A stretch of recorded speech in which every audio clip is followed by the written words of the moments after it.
So good morning, colleagues and friends and distinguished guests and panelists. It's such a pleasure to be here with you this morning for this session on building business action fit for children in East Asia Pacific in the next decade. My name is Ida Hillestead, and I'm the Child Rights and Business Manager at UNICEF's Regional Office for East Asia and the Pacific. And the context of this conversation could not be more important. Each and every day, business, large and small, affect the lives and the rights of children everywhere. And in fact, business impact on the full spectrum of rights as outlined in the Convention on the Rights of the Child. It links to employment practices, it links to product development, formulation, marketing, and advertising, environmental impacts, land acquisition, employee behavior, data mining, and many others. And the Children's Rights and Business Principles, whose 10-year anniversary that we are celebrating this year, ask a simple, but yet a very fundamental question. How can we ensure that this interaction between business and children doesn't involve any harm and doesn't infringe on their rights? The Children's Rights and Business Principle were the very first tool to clearly articulate how the corporate responsibility to respect children's rights can be implemented in the workplace, in the marketplace, and in the community. They built on the UN Guiding Principles on Business and Human Rights, and over the past decade, the principles and the actions they have inspired have stood as an affirmation that change is possible, that children can be protected from harm and neglect, that they can be safe at home, or online, or in the communities in which they live, that children need not resort to work in order to survive, that parents and caregivers can earn enough money to give their children the very best start to their lives. Over the next hour and a bit, we will review the progress and response by business and governments and civil society to the call for action which was set out in the Children's Rights and Business Principles. And we hope to inspire all of you to accelerate action to further advance business respect for children's rights. And I'm really pleased to be joined by a very distinguished set of panelists today for this session. On my right, we have Anita Ramasastry, Professor of Law and Director of the Sustainable International Development Graduate Program at the University of Washington. We have Philip Ling on my left, who heads Sustainability at Digi Telecommunications in Malaysia. And we're also honored to have Undra, the Chief Executive Officer at the Mongolian chapter of the International Women's Federation of Commerce and Industry in Mongolia, and Mr. Luhur Budijarso, who is the Special Advisor to the Minister of Social Affairs of the Republic of Indonesia. We're going to hear from each of our speakers, and after some follow-up questions and discussion, we will welcome interventions and insights and questions from all of you joining us in this room today in Bangkok, or if you're online as well. And for those watching on Zoom, please add your questions in the chat box. So as part of this exciting celebration and commemoration of the 10-year anniversary of the Children's Rights and Business Principles, we would like to first show you a very short video. So I'm handing over to our tech people. Thank you. 10 years ago, a landmark set of principles was developed. I welcome the launch of the Children's Rights and Business Principles. Pre 2 godine UNICEF je pokrenuo akciju sa ciljem da definiše principe koje bi kompanije trebalo da poštuju kada su u pitanju deca I njihova prava. And when I think about sustainability, it's really about ensuring that we leave this world a better place for the next generation. Building on the UN Guiding Principles on Business and Human Rights, the CRBP were the first comprehensive set of principles to guide companies on the range of actions they can take to respect children's rights in the workplace, marketplace, and community. The CRBP call on companies everywhere and of all sizes to integrate respect for children's rights into their core business activities, from decisions and strategies to business models and wider sustainability efforts. And they can be used by governments to ensure that business policy and regulation creates an environment that builds that respect.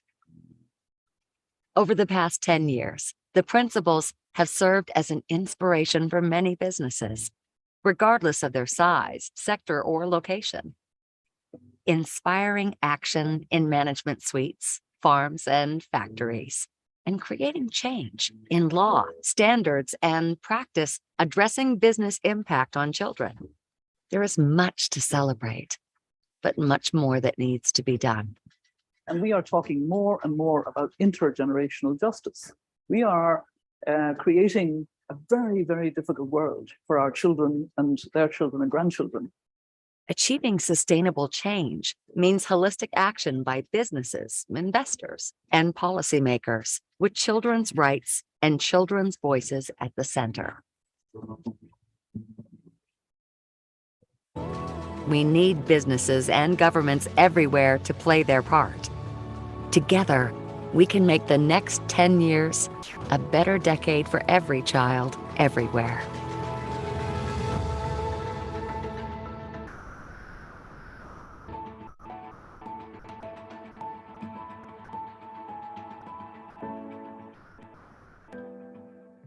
And now, to help us set the scene for today's session, I have the great pleasure to invite Anita to share some reflections about the state of embedding children's rights in responsible business conduct in Asia Pacific. Anita is the Henry M. Jackson Professor of Law and Director of the Sustainable International Development Graduate Program at the University of Washington, but I think most of you know her in her role as a member of the UN Working Group on Business and Human Rights that she just completed. So Anita, over to you to help us set the scene. Thank you so much. Great. Thank you so much, Ida, and congratulations. I think this is a really interesting time as we commemorate the 10th anniversary of the UNICEF's child rights principles in terms of business and human rights. We're just a little bit shy of, or longer than a decade for the UN guiding principles. So we really had 10 years plus of this business and human rights dialogue. But I need to say, what comes next? And UNICEF has a really excellent document focusing on charting the course, looking at recommendations for governments and for business on that next decade. The UN Working Group, which I was part of until August, published a roadmap for the next decade of business and human rights more broadly.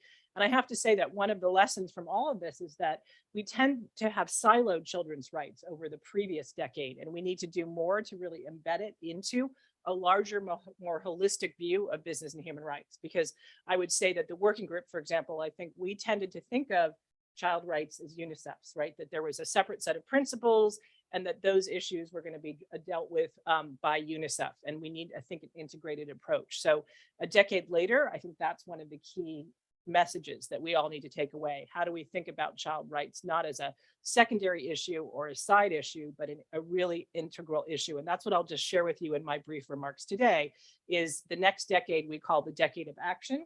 And so one key commitment we all need to make is to think about child rights as at the center, not at the periphery. So as a member of the UN Working Group on Business and Human Rights, and my observations are about Asia, but really are about really everywhere on these points, is that most of the time when we've engaged in country visits or engaged with companies, what we tend to see is that the focus has been on child labor, that this has really been kind of the key priority as we think about the past decade, that this is where companies are focused. Part of that is because it's an issue, of course, of serious concern, but it's also because policymakers, if we think about governments, have driven the agenda in that direction.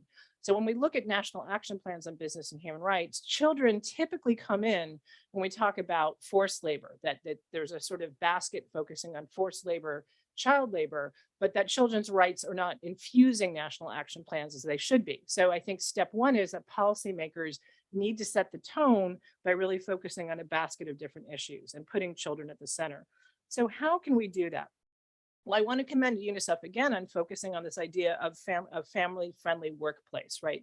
The governments and companies need to set policies, and the pandemic, the working group has noticed, really highlighted this, that supporting the needs of working parents, right, and the workforce, which is vital, as we discovered during the pandemic, right, to vibrant, sustainable economies, means that we need to provide families and children with the support that they need so that work is sustainable, right? People aren't disposable. Parents have essential critical roles.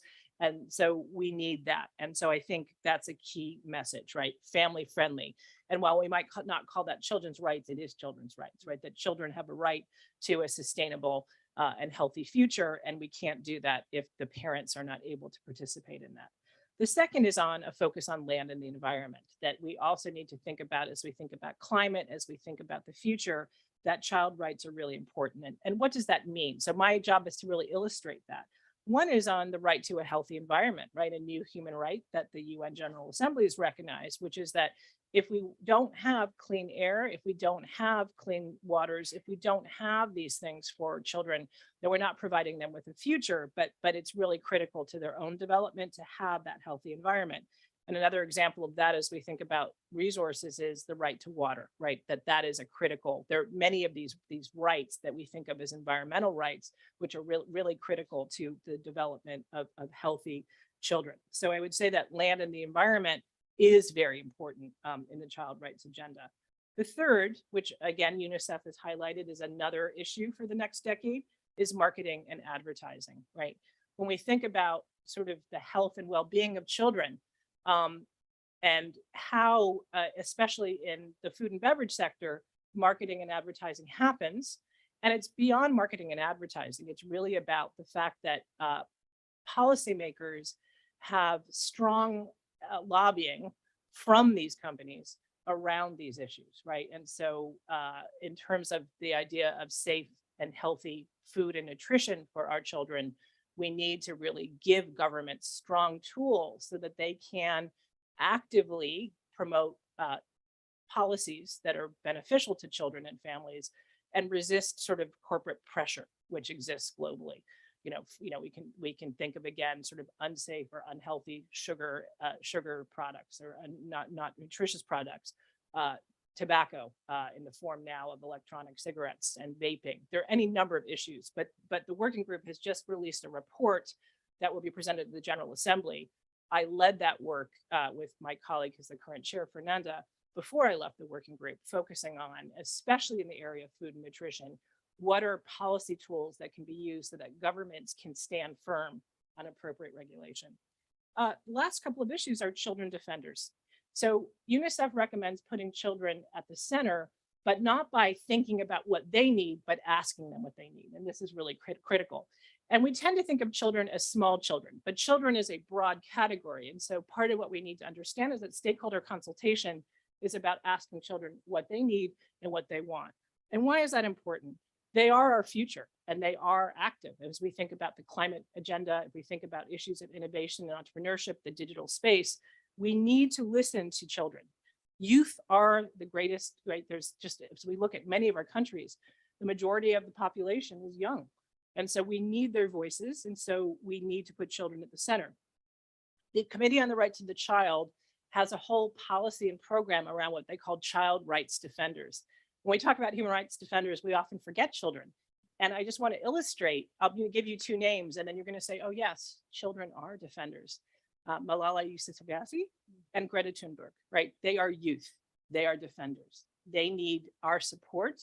They need our protection, perhaps even more than defenders who are adults. So we need their voices, but we also need to nourish and protect them as defenders. And similarly, in the area of security, as we look at the world and the conflicts that are existing now, we need to think about protections for children. And again, just an illustration to say, well, what does that mean, Anita? When we think about active conflict, the fact that children, right, are recruited into conflict often in certain ways or capacities, or asked to facilitate or be close to armed conflict is something that we have to address. So just to say that the UNICEF agenda is a bold one, but is a critical one that puts children's voices at the center. So thank you. Thank you so much, Anita. Such important words. And I take away this need to infuse child rights into the wider business and human rights discourse and agenda. Thank you for those, for that encouragement as well. I really take note of that. So let's kick off our panel and we will start with the business perspective led by Philip from DG in Malaysia. And Philip, he heads their sustainability at DG Telecommunication and has been actively leading DG's corporate sustainability program in the last decade, focusing on ESG, on human rights and digital empowerment. Philip, the floor is yours. Thank you. Thank you. Good morning to everyone. Let me just introduce myself. Philip Ling, I'm from a integrated telco in Malaysia. But we are part of a larger group. We are part of the Telenor Group, which is based in Norway. So some of our other sister companies are in Norway, Denmark, Sweden, and over here in Asia, it's in Myanmar. Used to be in Myanmar. We've unfortunately have to leave. Thailand, Malaysia, Pakistan, and Bangladesh. Right. So just to start off, I definitely resonate. Sorry, the slides up.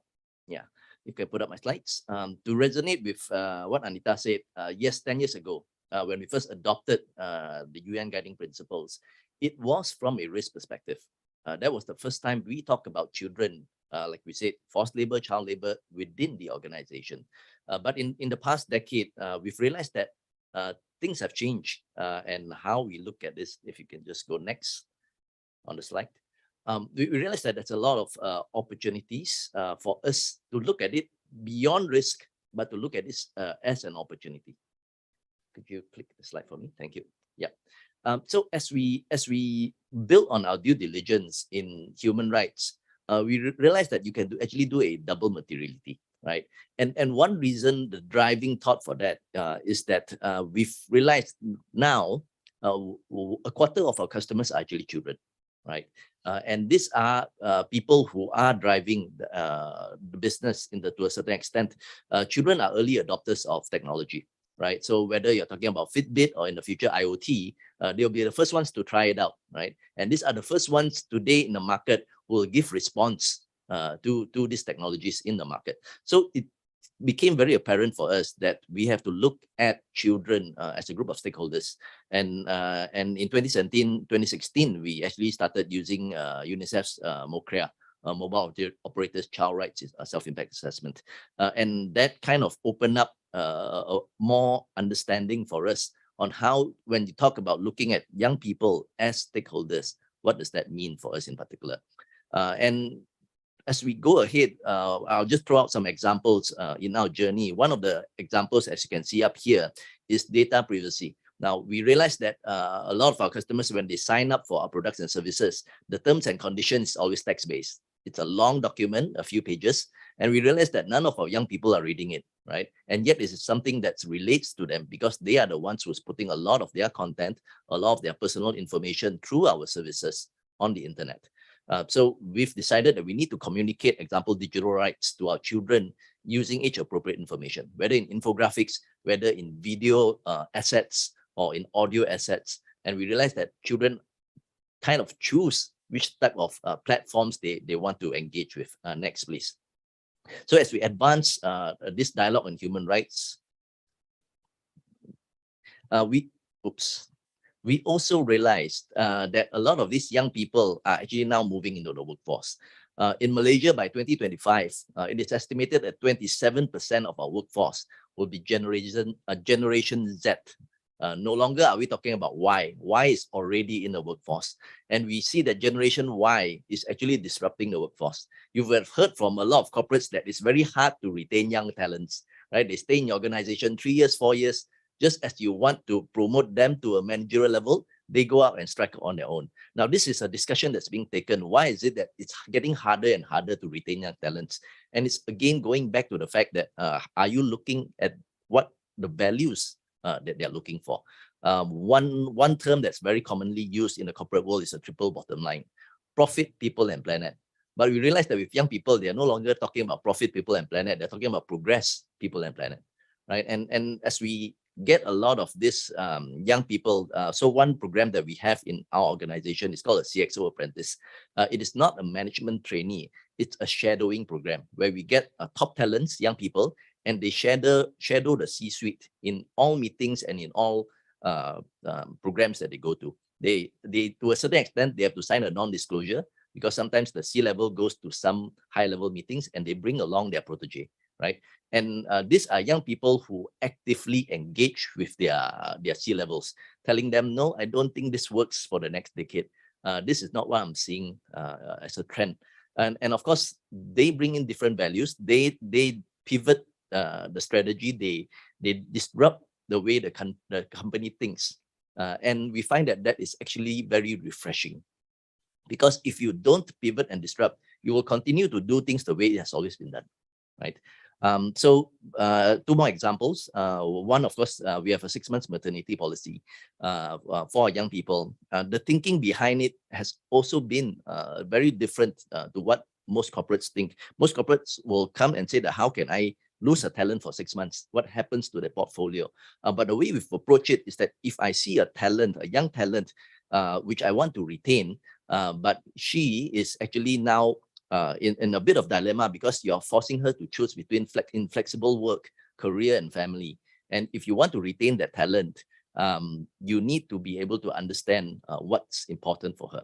And in that 6 months, we can actually bring in another talent as a temporary talent. And usually you bring in someone younger, right? Because then someone who works for you 6 months, and of course, as they are replaced with the lady who came back from maternity, you actually have an ambassador outside there who wants to come back to work for you because they've gotten a taste of what the organization looks like. And so if you really believe in the values of your organization, you actually believe that you can have talent come in and go, and they would like to come back in the near future, right? So again, this is what we truly mean by sustainability.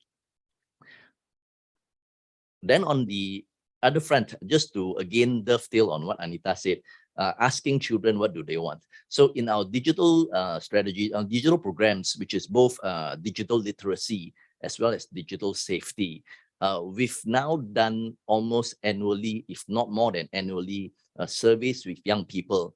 What do you understand about digital privacy? What do you understand about digital safety online? What do you understand about digital literacy? So we've stopped with building programs on the desktop within our own meeting rooms, but we started going out and asking them what works, right? Because even example, what you see down there is a lot of video content that we have out there. It's created by children for children, right? Because we've realized that paid content is out, right? Even when I came to this conference, looking at hotels, I'm not going to the hotel's website to look at how good it is. I'm just looking at peer reviews. Whichever peer reviews tells me that this is the best place to stay, I'll stay there. Same with children. Children are looking at peer reviews, even on brands, right? And if you don't have children who believe in you as an ambassador, you will lose out in the long term. Because this group of children, Generation Z and Y, will become future leaders. They are tomorrow's customers, they are tomorrow's talents. And why don't you make them co-creators today, right? So again, organic and authentic content is king. Last but not least, we understand also that children, being that today they have access to so much information online, they can easily see through if a company is trying to do a one-off short stint with them, right? And we've realized that unless we are consistent in the programs that we're doing, it doesn't make an impact for young children. They will not talk about it. Young bloggers will not talk about it if they realize that your campaign is a one-off short stint, right? So example, in our digital literacy, we've gone around 4 years on the journey. Right now, we are actually translating our coding modules to sign language together with UNICEF. And the translators are children, right? Because our children are telling us, I don't want to learn it from a translator who's my parents' age. I want it to learn from a peer, for the inclusive society. Similarly, you see at the bottom slide, my last slide, various cartoons on internet safety, on scams, on frauds.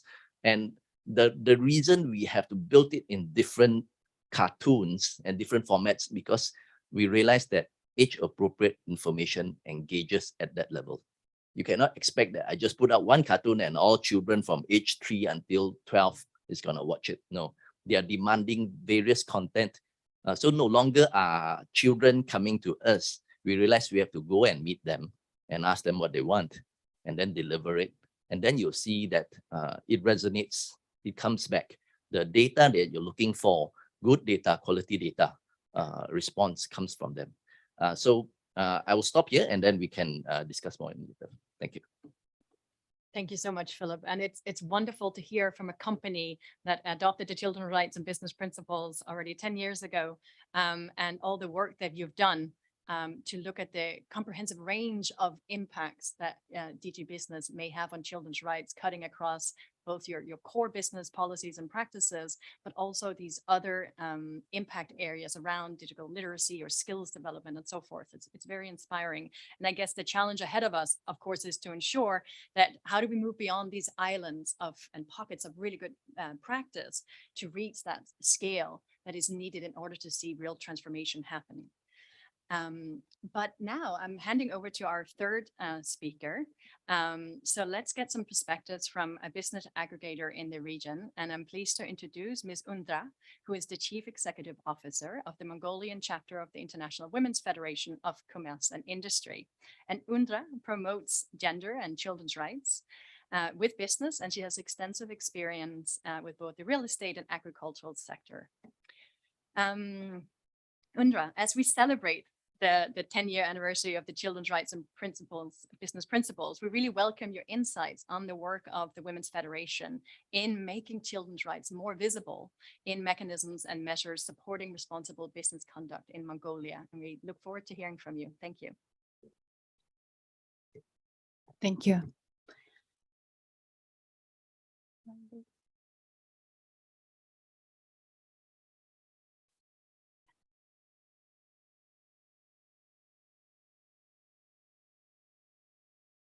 IWFCI, a membership-based organization to promote business environment, and our chapters have organized a national and international event and activities in 17 countries. We usually have women-led companies as a member, which are facing some challenges expanding their business in terms exporting their goods to third country or receiving foreign direct investment. Especially women entrepreneurs comparing to mean lack of knowledge and the lack of access to information around business development. There are many programs and projects that support women entrepreneurship by providing trainings around business development and business management and production development. However, there are a lack of the information sharing around environmental, social, and governance requirements are in place for the companies wants to do export in third countries. There weren't any system and platform that promotes responsible business conduct in Mongolia. Since Mongolia is one of the GSP Plus beneficiary country with complete duty suspensions for products, we appreciate that the specific norm on the HRDD obligation for the business is being processed in the European Union. Therefore, IWFCI started to work on this area to help women entrepreneurs to access to global market in long run to expand their businesses to Mongolian foreign trade. Since 2019, we in IWFCI have been taking action to support businesses in Mongolia to better change and adapt to the upcoming regulations. The CRBPs become as a very clear and comprehensive guidance to help companies to understand what to do or what not to do, looking at the right of children more particularly. With the technical support of the UNICEF Mongolia, we have been conducting a series of training and workshops, as well as working on support, creating an enabling environment in which businesses can acquire skill in human rights due diligence and get more guidance on corporate sustainability, considering children as a key stakeholder. Mongolian companies have a track record in corporate sustainability with lens on the right of children today because of the push from entrepreneurs, women prioritizing the protection of the right of the children. However, there is still perception among businesses in Mongolia that children are beneficiaries of their charity rather than the right holders who are affected by business operations and lacking a voice to speak.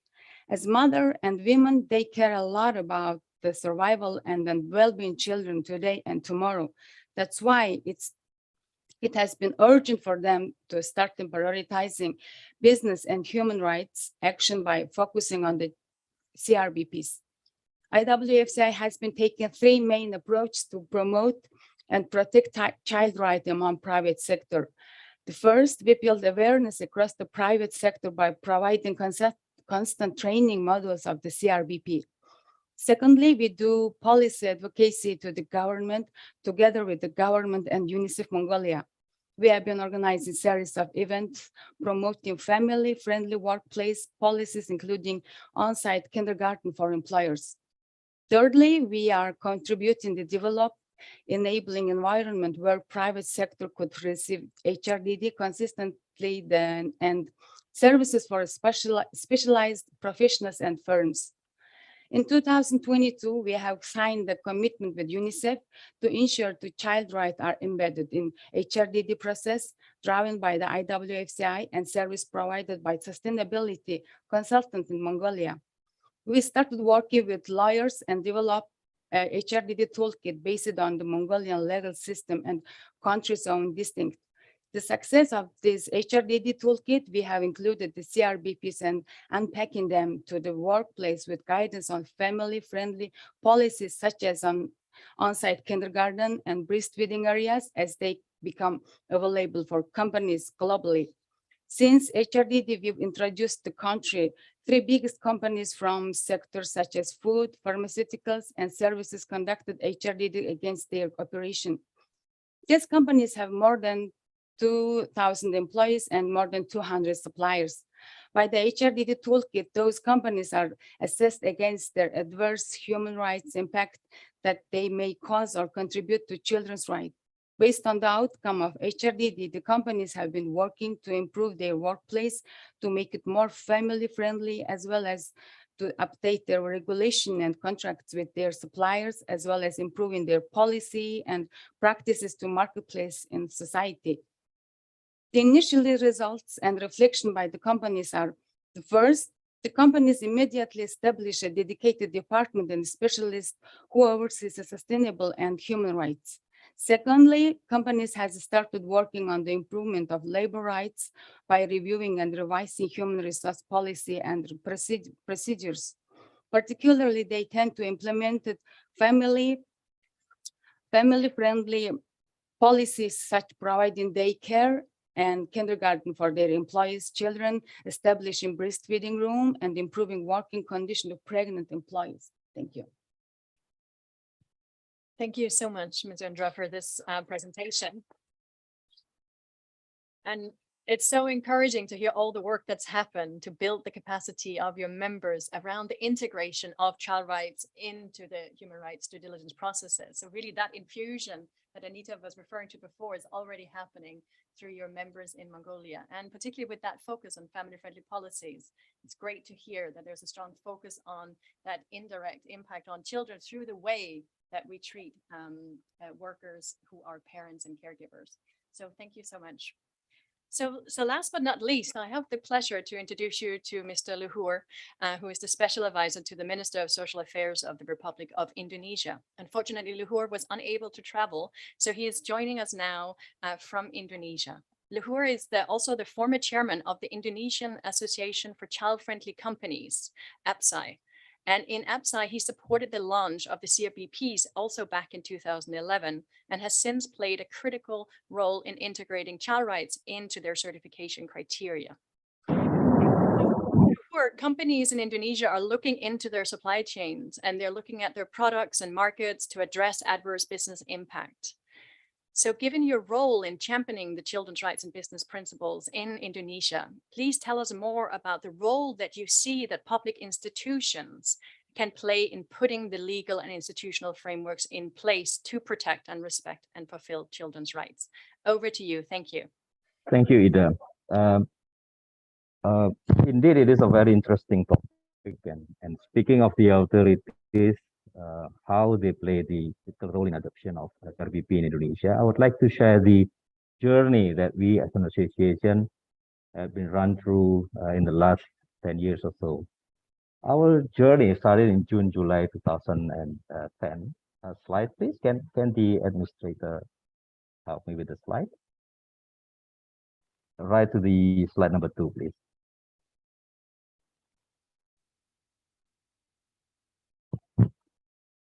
Yeah, this is a summary of the journey of the Indonesian Association of Child-Friendly Companies. We started in 2010, as I mentioned, when some businesses were invited by the Ministry of Women Empowerment and get the shocking numbers of the Indonesian children situation from the educational side, the health issues, the mortality rate, all those stuff. And then we share the same inconvenient feelings about the situation. Same concern raised in our mind, what we can do to be part of the solution. After the forum initiated by the government, then we conducted this series of discussion on what to do and how to do it best. The numbers of the members of the discussion forum then grew from 10 to 15 and at the end of 25 companies involved in the discussion. We discussed lots of things from the regulation, from the local wisdom to came up with the Indonesian context of CRBP and how the principles and criteria of child-friendly companies can be imposed to businesses in Indonesia. Next slide, please. In 2011, we started the formulation of what we call 3 Ps of the association movement. This is the policy, product, and program. This is wholly adopted from the CRBP using Indonesian laws, as I mentioned, the culture and the government agendas to ensure a positive response from our colleagues in connection in business. The principle were then cascaded into 24 criteria and 49 indicators to guide members of our association to implement their commitment.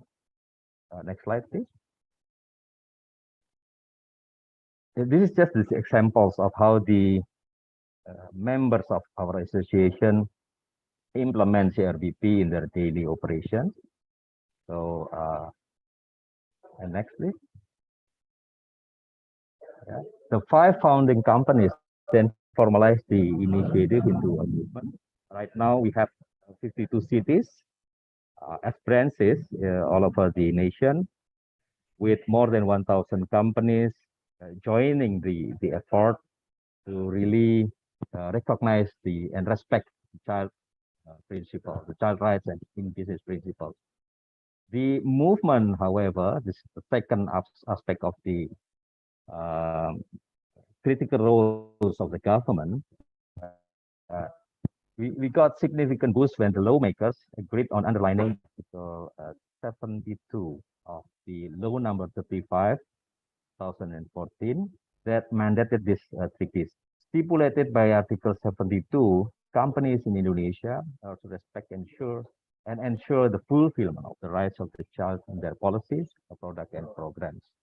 I'll pause here, Ida, to get more views from the participants. And back to you, Ida. Thank you so much, Mr. Lehur, and thank you for these reflections around the role also of the government, of course, in putting in place the conditions and the environment that then allows companies to take concrete steps to adhere to the children's rights and business principles. And I think you're touching upon that the important space and synergy between the public and the private sector in relation to bringing scale and sustainability to responsible business conduct in relation to children's rights. And of course, while now each of our panelists have presented some really encouraging initiatives and concepts and ideas and how they have tackled child rights impact by business, we also do know, of course, that this is not the reality across most of the region in terms of how companies are considering children as part of their business models or integrating them into their core business policies and processes. So you're leading the way with the work that you're doing, but obviously we see that much more action needs to happen. And I refer back to Anita's initial statements around looking specifically at the issues in marketing and advertising, for example, or in the workplace in relation to family-friendly workplace, or be it in relation to marketing in relation to obesity, crisis, the environmental impacts on children that we see across the region. I mean, the climate crisis is a child rights crisis.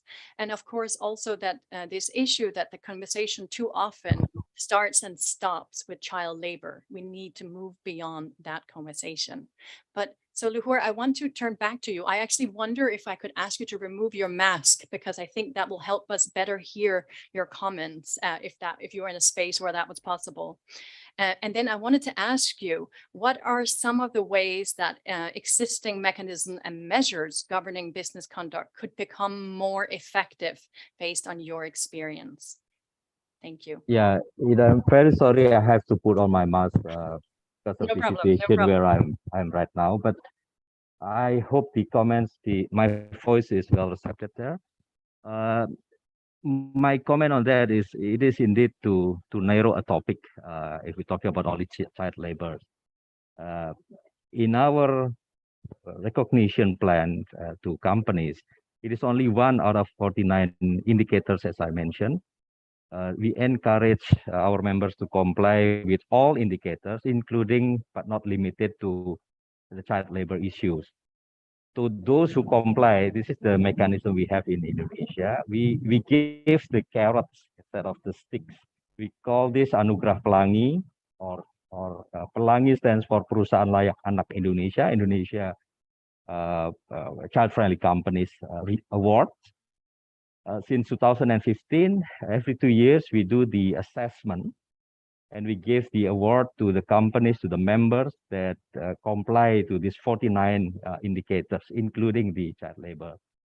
The schedule was managed together with the Ministry of Women Empowerment and Child Protection to support the agenda of child-friendly city.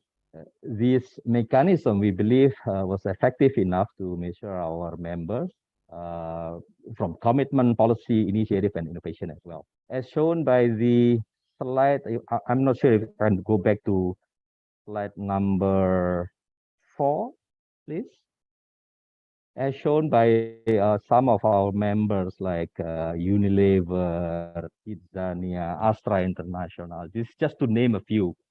The business practices that respect child-friendly policies indeed can go hand in hand with the commercial side and cases. Unilever, for example, previous slide, please. Slide number 4.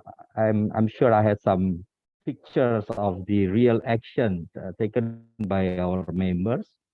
Yes, this one. Oh, no. Next one. With the pictures, please. Picture of Unilever, Kidzania. Go back. One more, please. Yeah, stop here. Okay, thank you. As shown by these samples of how Unilever, Kidzania, and Astra International, for example, companies can indeed run child-friendly policies, can produce only child-friendly products, and respect children in their corporate social responsibility program, while at the same time building a solid commercial case. Let's take Kidzania and also United Tractors, for example. It's a heavy-duty tractors producer in Indonesia, nothing to do with children directly. They join the association only because they care and then turn out to be getting financial benefits in return. They recently won a pitch to supply child-friendly buses for Jakarta public transportation system. So my point is, I think when heart and business come together, there is a momentum to adapt and adopt CRBP in Indonesia. I hope that answered the question. Thank you so much, Mr. Luhur. Yes, you did indeed. Thank you. But I wanted to now turn and talk some more around the mandatory human rights due diligence. And Undra, you mentioned specifically how important the human rights due diligence has been in Mongolia as a mechanism for enhancing business operations to comply with the new regulation that came as part of the EU trade policies.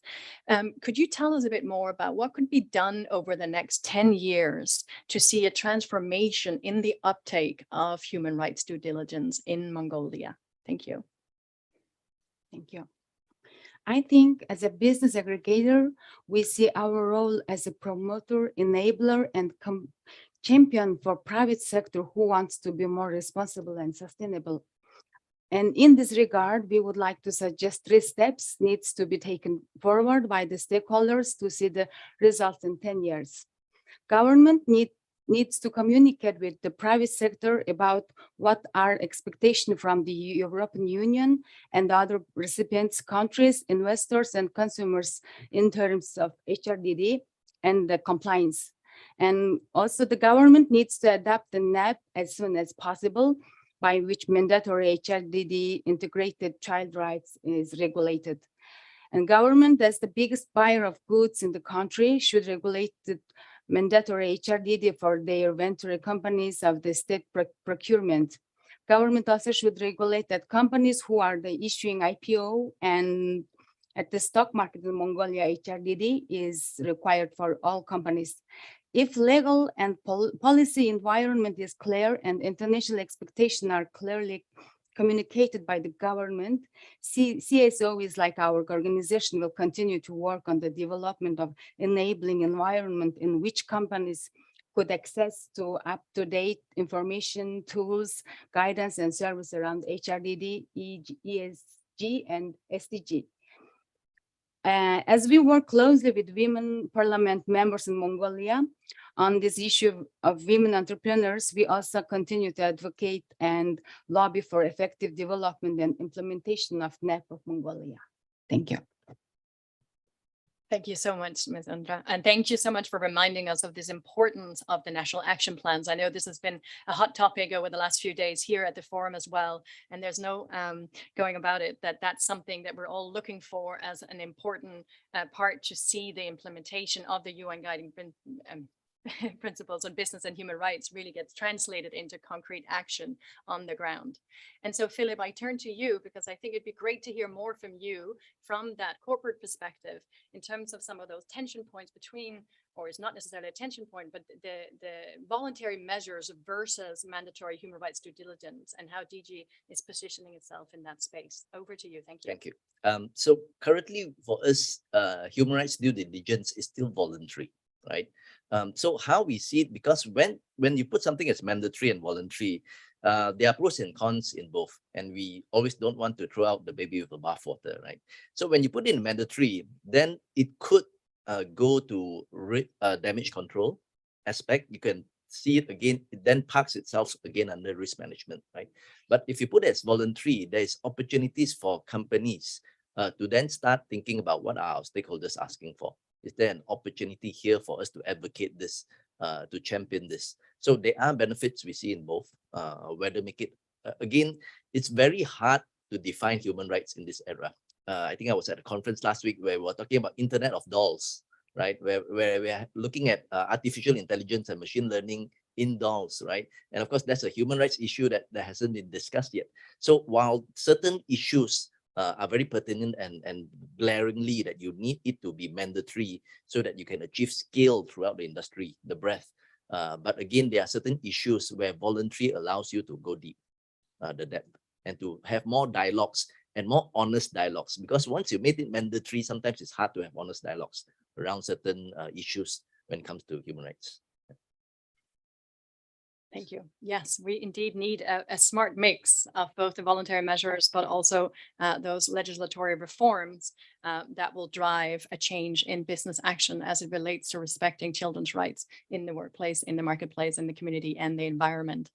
So I am going to open up for some questions and statements from the floor. So we actually already have a number of colleagues who have indicated their interest in speaking about their work on child rights and business in the region. And I know that we have ECPAT in the room, and I would therefore like to invite Ms. Rupali to make a statement. Over to you, Rupali. Thank you, Ida. First, I'd like to thank all the panelists for sharing your thoughts, experiences, and perspectives.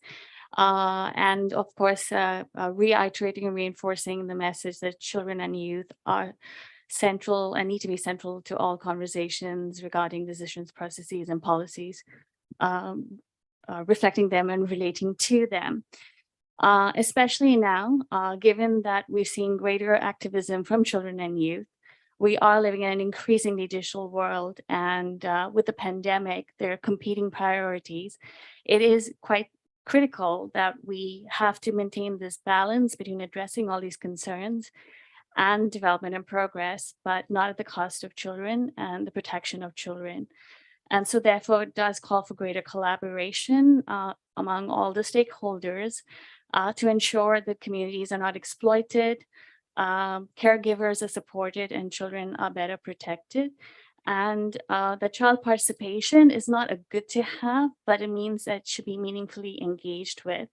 So at ECPAT, we work a lot with governments, multi-stakeholders, private sector, especially in the context that we realize that there are a lot of interlinkages between the different sectors, the different spaces. And so I think Anita had probably referred to it, that the siloed approach has to go, the traditional way of thinking has to go, and you need to have a more holistic approach if you are to find solutions, practical and applicable solutions. Thanks. Thank you so much for adding your perspective from ECPAT. And I also know that we have the Bandek Foundation in the room, I believe. So Bandek Foundation has been working with the Thai construction sector over the past many years to really adopt new standards for children in the construction sector. Do we have Bandek in the room? Yeah, here. Yes. Sorry, hi. Excellent. Thank you. Please come in. Is that Sebastian? Yeah, Sebastian, yeah, thank you. Yeah, then Bandek, with the support of UNICEF, launched this year the Building Social Impact Initiative. And we believe this initiative can be seen as a practical example of operationalization of CRBP's principles in a high-risk sector, as you mentioned, such as the construction sector. Then, following a research we conducted, we estimate that around 60,000 migrant children are living in construction camps in Thailand and are at risk, facing important challenges to access their basic rights to live in a safe environment, to access education, health, and protection services. And following those findings, we partnered with private sector companies, pioneer companies from the construction sector, to develop practical solutions for the sector. And we designed a framework for action, which is in line with the CRBP, and also some very practical tools to ease the adoption of this framework. Then with those tools, the company can understand the potential risk they have on children in their activities. They can assess the situation in the camp. They can easily take action and identify priorities. They can monitor and report internally and externally for their social sustainability. Then this is good, and since the launch of this initiative, we have already 9 large companies who joined the initiative and engaged and commit to change their practices. This is great, and even greater to see that more companies are interested in this initiative. But as it has been said in the first day of this forum, sometimes we can have a very low learning curve from some companies or from the private sector, and we can provide free trainings, free tools, but yeah, when we will have more companies to join, we will have to face the problem of companies saying that they are joining but not adopting real practices in the camps, which takes me to my question. Then even if human rights due diligence become mandatory, we feel like there is still a gap on how the control, verification, and certification on the adoption of good practices in line with the CRBP will be done. As CSO, I don't think we have the mandate to do this. Then we would really be interested in knowing from the panelists how this question of control and verification can be approached, and if there are ideas emerging to fill in this gap. Thank you. Thank you so much, and also for raising a question to our panelists as part of your intervention. And so I will now open it up for any questions or comments in the room. Yes, we'll take a few questions, starting with you. Thank you. Hello, I'm representing Mongolia. Now that the business is mentioned, there are a lot of good initiatives like talent network, youth on-site capacity building, technology initiatives, including the digital literacy. And also Indonesia has a lot of good experiences. But I'm here to actually ask, representing the SMEs, would developing facilities for children within the company is as one way showing the business in children's right. But what else for SMEs can do? Because the most SMEs have a lack of finance, capacity, resources, to develop all these great initiatives. So I would like to ask, now that Ms. Ondra has already shared her 3 steps, and I would like to ask the other panelists to share, the 3 steps that SMEs can do to joining to respect, business in children's rights in their operations. Thank you. Thank you so much for that very relevant question. I'll just ask if there's one more question and then I'll hand over to the panelists to answer. Any more? And I don't think we have any online. Yes.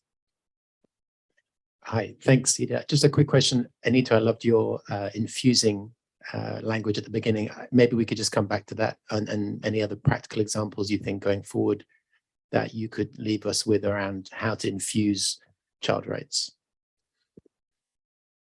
That's great. Anita will actually do some closing reflections from us in terms of next steps. So we'll make sure to capture that there. Thank you, Tim. All right. So there was 2 questions for the panelists, specifically on control and verification measures, but also in relation to proposal around 3 concrete steps for SMEs that they can take for the integration of child rights into their policies and processes. Will I hand over to you first, Philip? Sure. Let me start off. For the first question on control and verification, again, I think most companies or business are very familiar with assurance process, especially finance assurance. And nowadays we have a lot of ESG data assurance. But for me, the devil is always in the details, right? And to be able to see, for example, a lot of company, they will tell you that we've done engagements with 5 million children in 3 years, but what's the impact? What's the progress? Is there some sort of measurable progress? And I think that's when control and assurance comes in to truly look at in what ways is it sustainable. And you can have two figures. One, the number of young people that you've engaged with, but the number of young people who has made impact on it, right? So to go one layer down, I think that's important. Then perhaps to the second question on SMEs, I've actually found some SMEs to be extremely inspiring. A reason because SMEs have to specialize in order to thrive.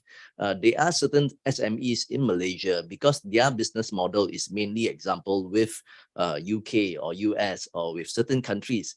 And they've actually, being the supply chain, they've actually adopted best practices that is still not being pushed in this country.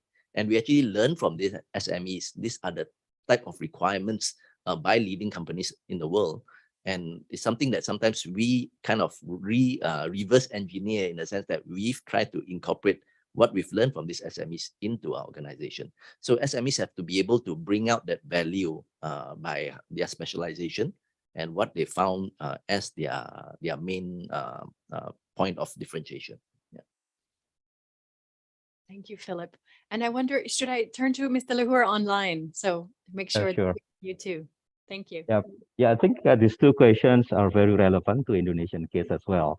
The verification and SMEs. These 2 questions actually has been key to our effort.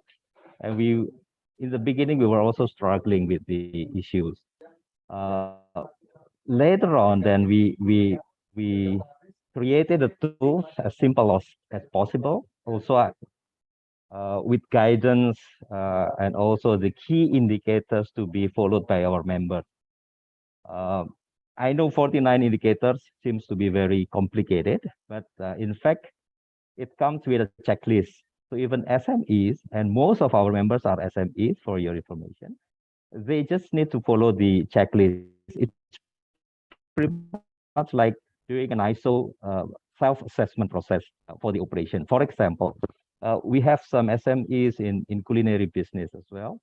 They just need to ensure that the children who are at home, because the SME mostly running their business at home, hence children presence in work is unavoidable. Yet they need to follow some sort of rules on how to ensure the children are not exposed to any dangerous situation in the area of businesses at home.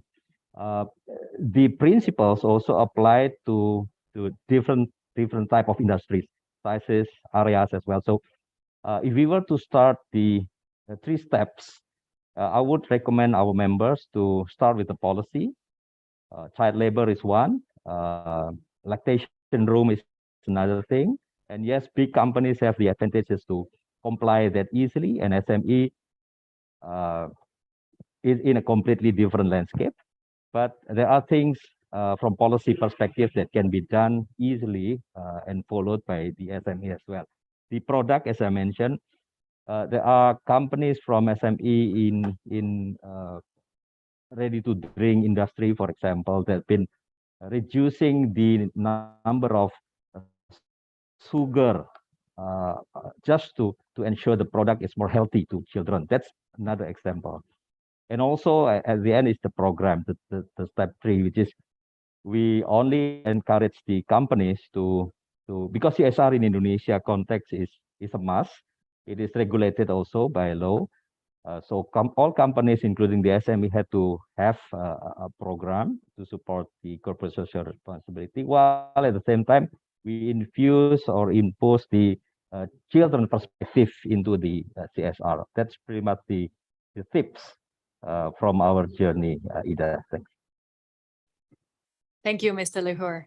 And so, Ms. Undra, I hand over to you as for the final set of comments and answers. Okay, yes, that's okay. You can answer that now. I think in Mongolia, it depends. And I'm not sure that about the assurance. Now it's on the progress. So maybe it depends on the government and also the NAP and then toolkits. It's maybe the assurance. I think so. Yeah. Thank you. Excellent. Thank you for that. So before I'm going to hand over to Anita for some summary remarks and also reflect on what we've heard in the room today, just checking that there was no additional comments or questions.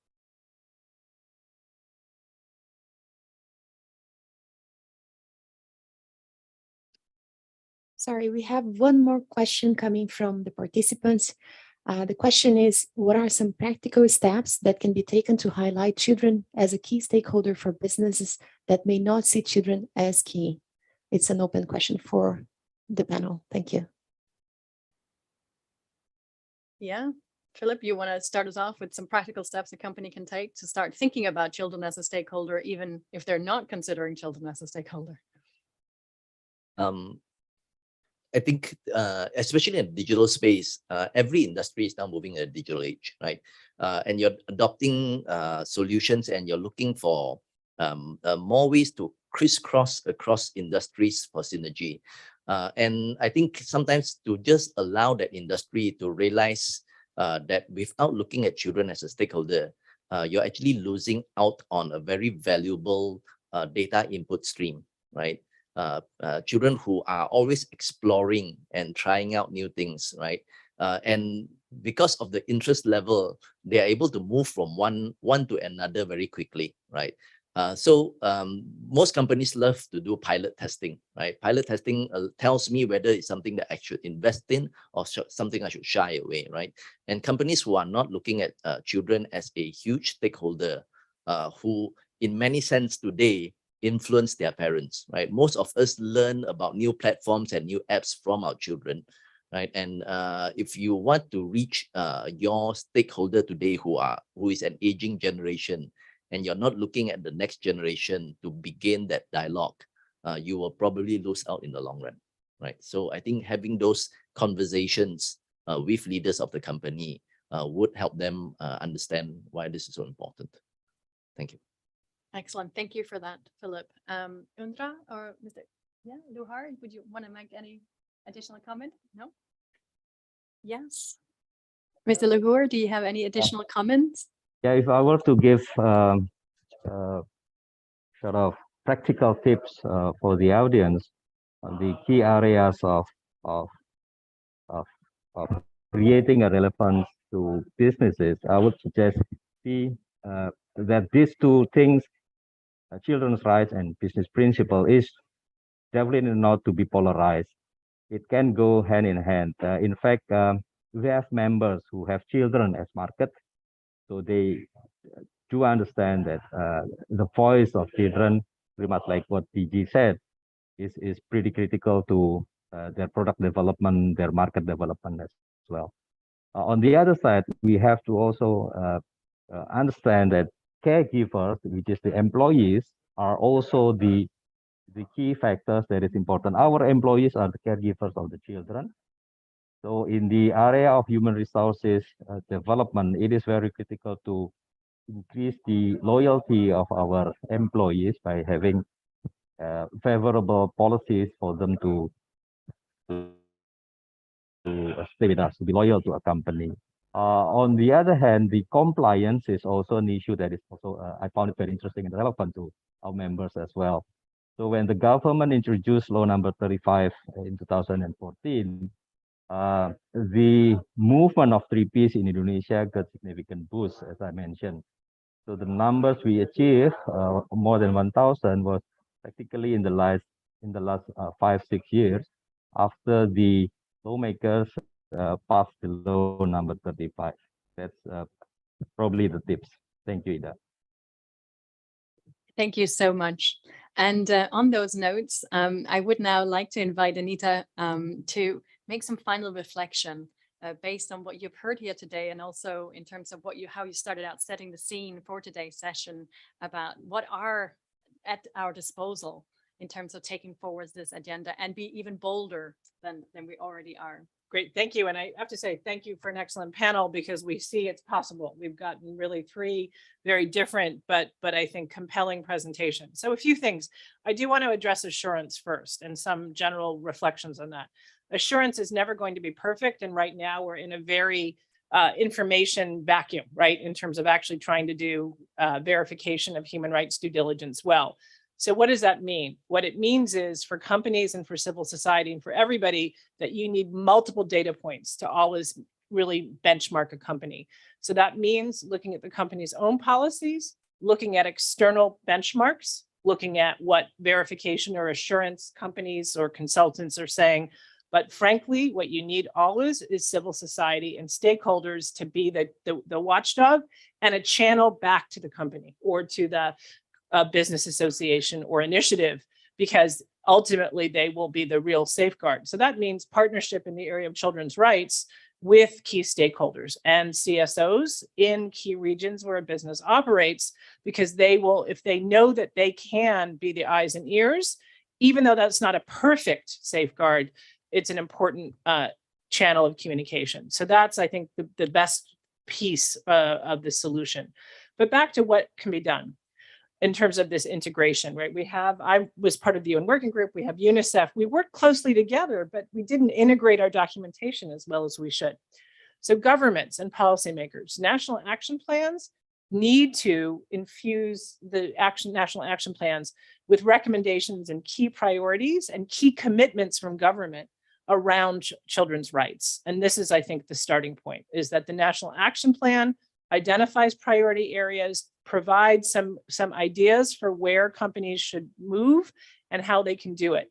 And if the National Action Plan is already baked, as we say, already cooked, then you can create an addendum, right? You can update the National Action Plan with a new kind of set of priorities around children's rights and sort of how they relate to the larger agenda. So that is the starting point, is that the National Action Plan sets the stage. And that means that governments should be consulting with stakeholders that represent children's interests as part of the process, invite children's rights groups to be advisors, to testify, to be part of that. And government should insist through the National Action Plan that rights holders engagement includes youth. The other thing a national action plan can do is make the case for business. Really explain what Philip said. Children are the future of our economies, especially economies that have a young population. So make the case and provide the sort of the road ahead. To companies, again, I think it's important for them to say, or to just think and to stop and say, beyond some of the big issues which a NAP can address. So family-friendly workplace, we're hearing about from everybody here, right? That's a key area that should be a shared interest for everybody. But what else? That comes from just stopping and asking, how does our business possibly reach children? And what I think we've seen is that many companies, Philips company is different. We're hearing it, never even ask that question. I'll just give you a big example. The digital space is that Facebook really didn't bother asking whether Instagram had a specific impact on young girls. Now we know it does. And this is the same thing that happens, is that companies are surprised by this.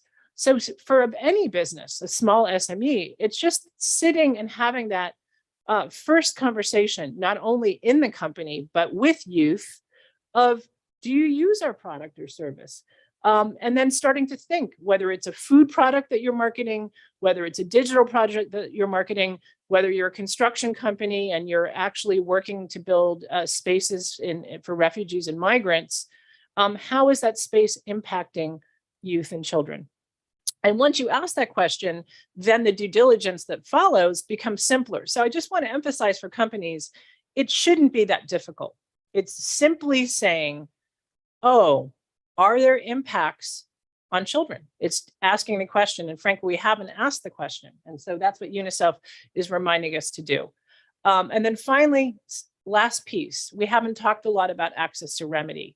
This is another challenging area, but we need to think about, do we actually have mechanisms by which children can reach a company if there is a problem? And how are they age appropriate and adequate? Are there safeguards for the confidentiality of the information they're providing to the company when they're doing that? So I would say, I hope in the next decade that will also be part of the solution, is access to remedy as well. So thank you. Thank you so much, Anita. And there is so much to celebrate, as all of our great panelists today has reminded us, but we also see that there is a great path ahead of us in terms of the work that needs to be done. And thank you also for reminding us on the access to remedy and making sure that's age appropriate, such an important topic. But I really just want to thank all of you for coming and joining this session today, whether or not you were here in the room or you were with us online. It was great to hear also the comments from the speakers in the room and to hear that there is so much work happening. I want to do a special shout out to my colleague Carla, who is the master brain behind this panel. Thank you. And then for those who have come in with questions asking about whether or not this material will be available, there will be an email sent to you by the organizers with all the live content from these sessions. So you will be able to review the PowerPoint presentations again and hear the audio file, of course. So thank you all for joining us. Thank you so much. Have a great day. Thank you, everyone. Thank you.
Good afternoon, Suzanne. We see you online. Could you please test your microphone and your camera?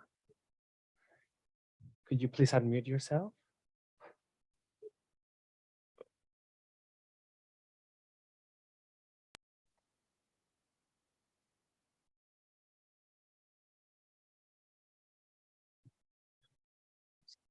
Suzanne, could you please try to unmute yourself and turn on your camera? Hello, can you hear me? Hi, yes, we can hear you clearly. However, we can't see you yet. Is your camera on? Yeah, my camera is on. Can you see me now? Yes, yes, we can hear you and see you clearly. Thank you. So we will display the PowerPoint from our end. You just have to say next, and we will slide the slides for you. Okay. Okay, thank you very much. Can we now try Mr. Alberto? I see him online. Could you please try to turn on your camera and your microphone, please? Hi, yes. Can you hear me and see me clearly? Good evening, Alberto. Yes, we can see you and we can hear you Hello. clearly. Can you hear us from your end?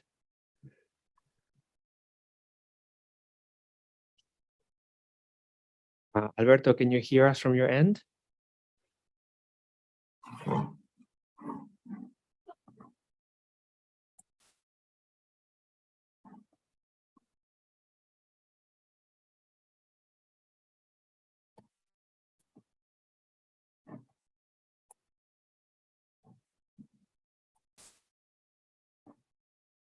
Please check your device if it's connected with the Zoom. Hello.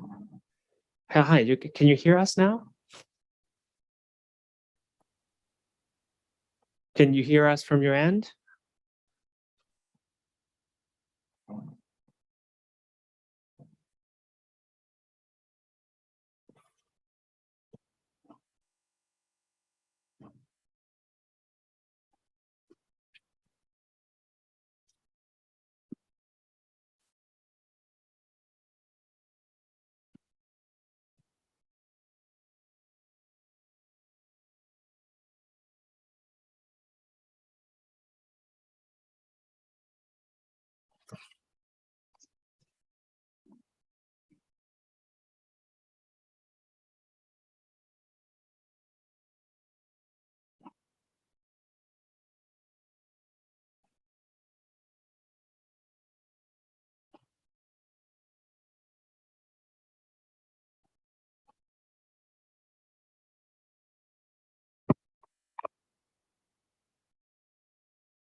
Can you hear me there? Hello.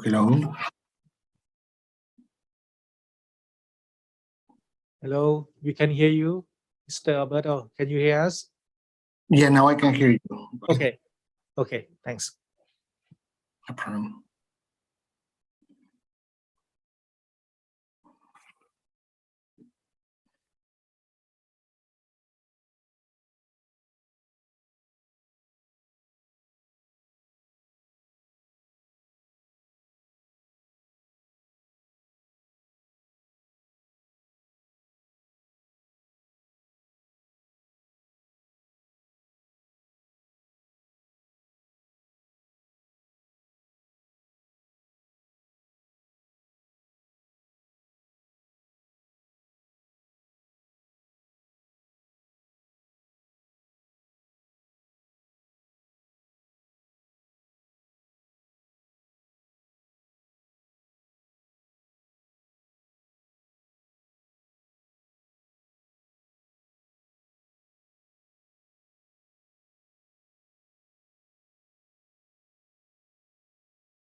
พี่เก่งฝากออนโพเดียมหน่อยพี่ Channel 7ป่ะ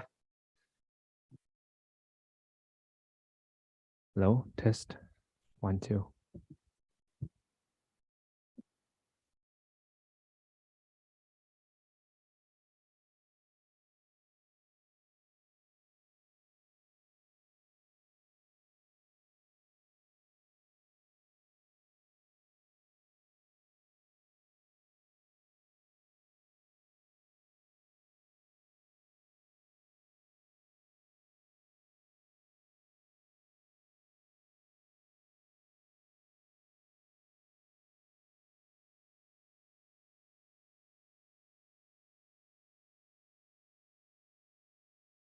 Check 1 2. พี่เก่งขอเกณฑ์ขึ้นนิดนึงพี่เอาเกณฑ์นะเช็ค1 2ลงครับลงเช็ค1 2ลงอีกนิดหน่อยพี่ test 1 2เช็ค1 2โอเคพี่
Okay, hello everyone. Excellencies, distinguished delegates, ladies and gentlemen, a very good afternoon to you all, and thank you for joining this session, Scaling Up Business Action for Net Zero, Harnessing the Levers of Change. It's our pleasure to host the participants we have here at the ESCAP Conference Centre, and of course we also will have people joining online for this session. We're here today to discuss the serious actions that companies will need to take and that civil society can support to transform our economies to get to net zero. I'm looking forward to today's session. I think our panelists will have some interesting ideas and interesting things to share for us. So I hope you all can benefit from the points of view that are presented. To begin today's session, I would now like to ask our moderator, Ms. Katinka Weinberger, to take the stage, and also our in-person panelists. We have Dr. Srikanya Yatip and Mr. Asif Ibrahim. Can you all please come to the stage?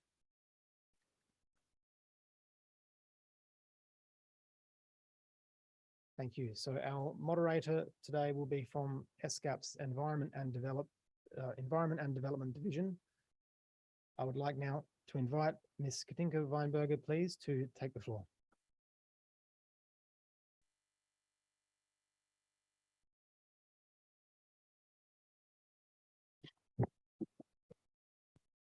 Thank you very much. And I would like to join the MC in welcoming all participants to this event, Scaling Up Business Action for Net Zero, Harnessing the Levers of Change.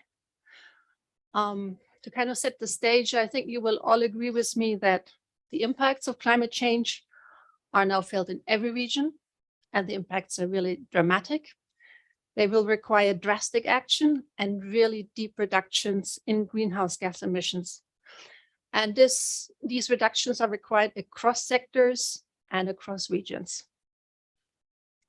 According to the Intergovernmental Panel on Climate Change, the IPCC, preventing the worst impacts of climate change by limiting global temperature rise to 1.5 degrees will require carbon dioxide emissions to stop rising around 2025, to reduce by about 50% by 2030, and to reach net zero by 2050.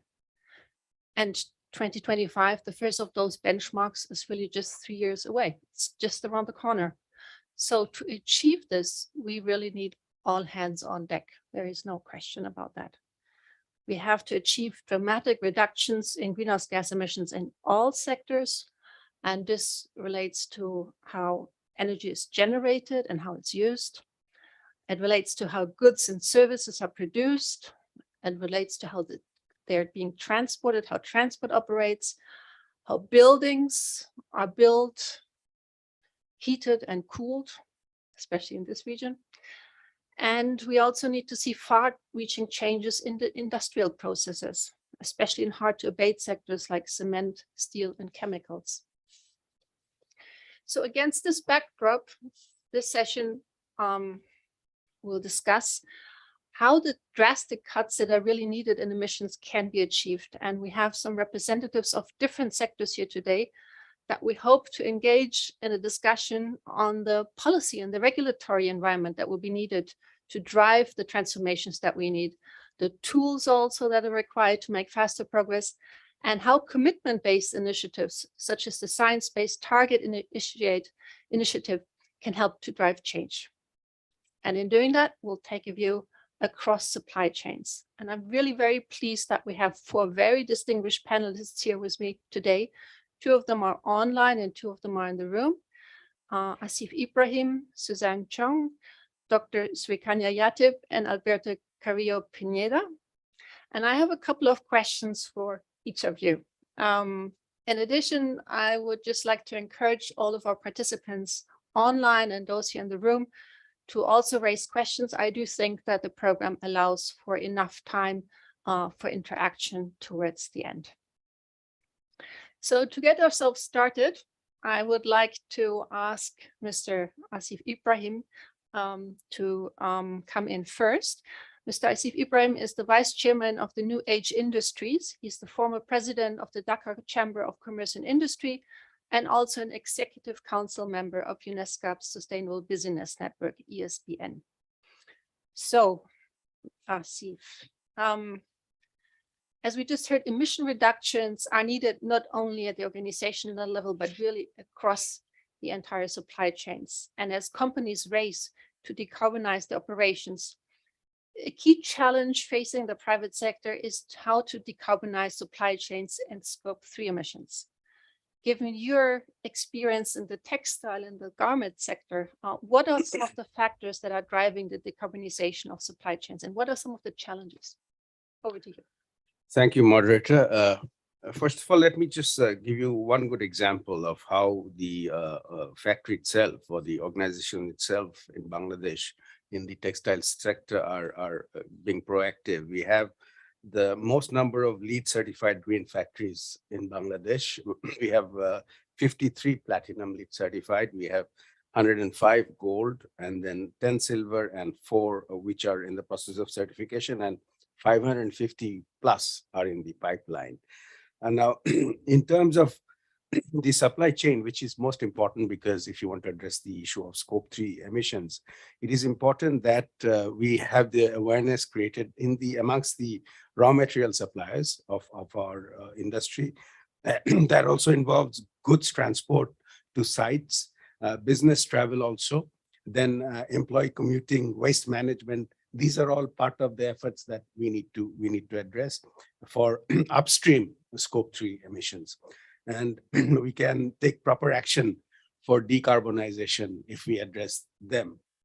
Now, that was, the raw materials and employees and others coming in. But what about after you have produced and you're shipping those goods to the destination? So goods transport to customers and consumers are also very important.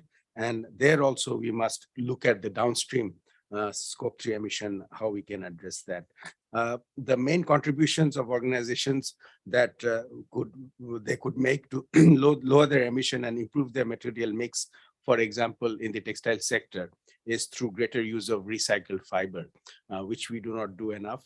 We also need to increase our use of sustainable transport, maybe electric vehicles or electric buses when we commute our workers. We have to improve the product packaging. That is also an area where there can be tremendous improvements. For example, in the textile sector, the finished goods you have to ship in cartons and hangers. Now there is technology that the hangers can be recycled, and also the cartons can be recycled. So those are the areas that we need to focus on. We also need to focus on decarbonizing our retail operations. I think that is also a very important aspect. And one of the most critical aspect is to reduce the overproduction. Because in the clothing and textile sector, you see that only 60% of garments that are currently being sold across the world are without a markdown. So this is a worry. We have to ensure that the correct amount is ordered that is matched with the customer demand, so that we can reduce the overproduction. And if we follow all these measures, we could actually achieve 308 million metric tons of CO2 equivalent abatement in the year 2030, which is the end of our SDG target goals. Though scope 3 reporting are not standard practice among many organizations today, scope 3 accounting is becoming more and more mature and widely adopted measure for emission reduction measurement. Research indicates that 5.5 times more emissions actually come from the supply chain alone. So any organizations that's serious about decarbonization should report, account, and reduce scope 3 emissions. Some of the factors that contribute to decarbonization of the supply chain for level 1 companies, I would say, is public relations.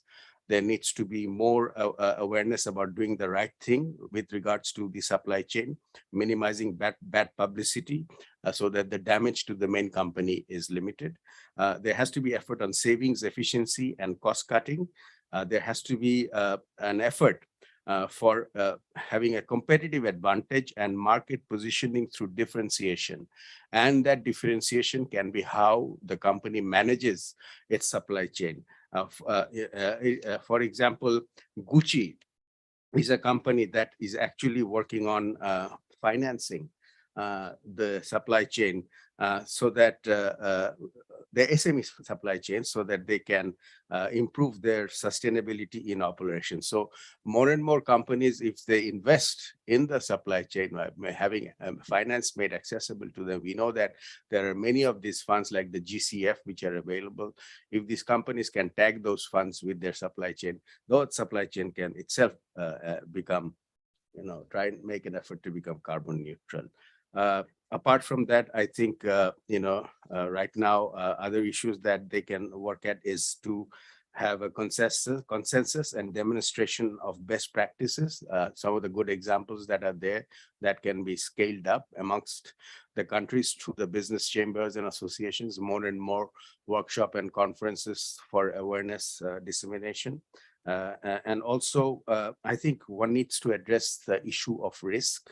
Risk is high instance of GHG supply chain emission, and the publication of the risk can be a bad impact. We already know that many of the companies in the West who source textiles from Bangladesh, they face a lot of bad press, and they're also always under pressure from the civil society organizations, labor unions, and NGOs for their actions. So it is the responsibility of these big companies, multinational companies, to ensure that they take this risk very seriously, and they understand that the potential failure to achieve sufficiently low levels of net emissions has potential side adverse effects.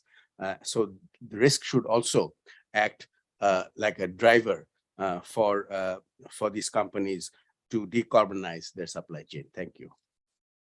Thank you. Thank you so much for providing some very concrete examples of how this transformation could be driven forward. But I want to zoom in. You spoke about Gucci and what the big companies should be doing. But let's talk a little bit more about small and medium scale enterprises, because they really form the bulk of enterprises. They also need to be part of this transformation, right? So what can these companies do to reduce their scope 3 and supply chain emissions? And do small and medium scale enterprises have enough capacity to understand and lower their emissions? What are some of their challenges? Okay, very good question, moderator, because for most multinational organizations, the climate impacts from doing business do not originate from their own operations, but actually from their suppliers. And most of these suppliers are SMEs. Multinationals have more than 10,000 suppliers. This can seem an impossible mission to manage them. But there are some ways of scaling up reduction of scope 3 emissions, particularly amongst the SME suppliers in the supply chain. Number one is to understand supply chain context and climate impacts. That can be done through screening the emissions of supply chain by working with general members, such as spending on volumes of goods purchased multiplied by emission factors. I don't know if many companies do that.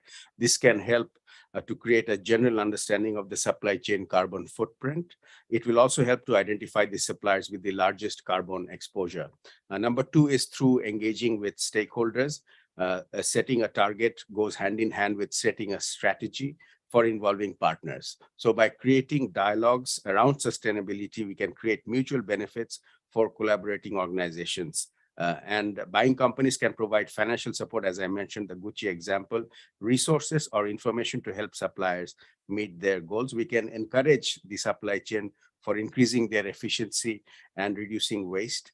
It can be more efficient materials and equipments that can be used for multiple purposes can be given access to the supply chain. The supply chain can be encouraged to reuse and recycle the resources. There are many examples. For example, starting from the e-waste is also an area that needs to be addressed. I don't think enough is being done in those areas. Tons of papers are being produced unnecessarily. So that is also an area where encouragement can be given. Setting sustainability targets is also area where the supply chain can be encouraged. And some punitive measures can also be, because you have the upper hand because you're buying from them. So if you, sort of put some sort of a pressure on them to set the sustainability targets, report those targets to the mainstream company, that can also help achieve the goal. But the biggest problem, as I mentioned, is the capacity of the SME. So financing is very, very important for the SMEs, and the Gucci example is a good example that the multinational companies can actually finance their supply chain, access those funds. And if they do that, then perhaps these small companies can make an effort to do that. There's a figure that says that these businesses are making efforts to cut their greenhouse gas emissions through actions like reducing energy consumption and waste. 82% is that. Employee education is 64%, and upgrades of facilities and equipment is 52%. But once again, awareness creation, financing them, putting some sort of a target, a measurable target, if you want to do business with us, this is what you have to do. Thank you.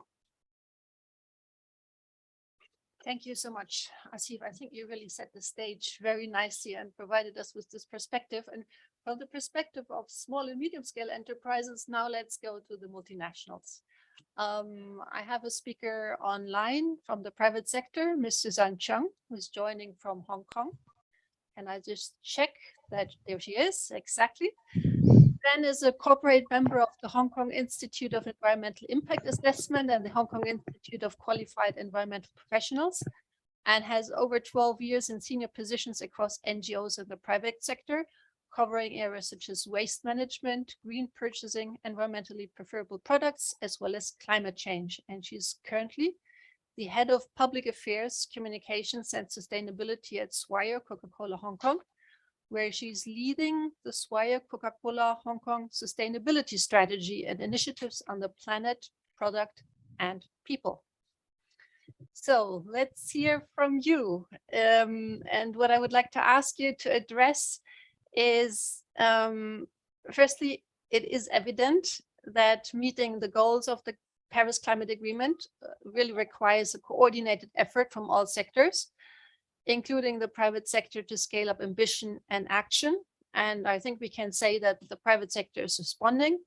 There are a couple of initiatives that are being driven by the private sector, such as the Climate Pledge, the ESCAP Sustainable Business Network, Green Deal for Business, the Net Zero Alliance, and so on. So from your perspective, what is driving business action? And how is the private sector translating these initiatives to action on the ground in your respective regions and markets? And perhaps you could also address how some of the challenges and bottlenecks in scaling up ambition you could also address some of the challenges and bottlenecks in scaling up ambition in the private sector, and what, in your opinion, government and business and civil society could play together in scaling up private sector ambition. Over to you. Thank you. First of all, I'd like to thank you, ESCAP, to inviting Swire Coca-Cola to share our experience as a private sector in combating climate change. Most of you already know that the Coca-Cola company is global beverage giant. I want to give you a little bit of context what Swire Coca-Cola is. We are the 5th largest bottling partner of the Coca-Cola company, serving over 8 billion populations. We cover 6 markets, include parts of Chinese mainland, US, Cambodia, Vietnam, the whole of Hong Kong, as well as whole of Taiwan. Hong Kong is our home market and model market as well, where we serve 7 million population. Can we have the next slide, please? Sustainability is not window dressing for us. For our stakeholder, we include key stakeholder include government, consumer, customers to investors, especially at market level, because we are such a big partner of the Coca-Cola system. Our stakeholder expected us to maintain a social license to operate. For us, our sustainability challenges covers not only climate change, but also the use of plastics, use of water, aspects like gender equalities, health and wellness. And to that, Swire Coca-Cola and Coca-Cola have made bold commitments towards 2030, just like a lot of private companies. Next slide, please. Climate is one of the key focus under the 3 pillars in planet, the middle one. We have the other planets, including product and people. To understand what our footprint is and what the hotspots are, we conduct an in-depth research back in 2018, which is where our base year is for, to benchmark our improvements and efforts. Like a lot of consumer-facing industries, Scope 3 contributes our biggest footprint at 91%. And on the left, you will see the hotspot identified based on our value chain pillars. On the left, you can see the biggest one, which is the dark blue one, that is our packaging, followed by our cold drinks equipment like vending machine at 25%, whereas the last of the top three is our ingredients, which constitute about 20% of our whole carbon footprint. Having a clear information on our own carbon footprint really help us to set our strategy and prioritize our initiatives. Next slide, please. With endorsement and working closely with the science-based target, we have set ambitious carbon reduction targets accordingly, which include Scope 1 and 2, absolute reductions of 70%, Scope 1, 2, and 3, absolute reductions of 30%. In addition, we pledge to purchase 100% of renewable electricity for our markets by 2026. We start with areas that we have best control of. Obviously, it's within our core operations.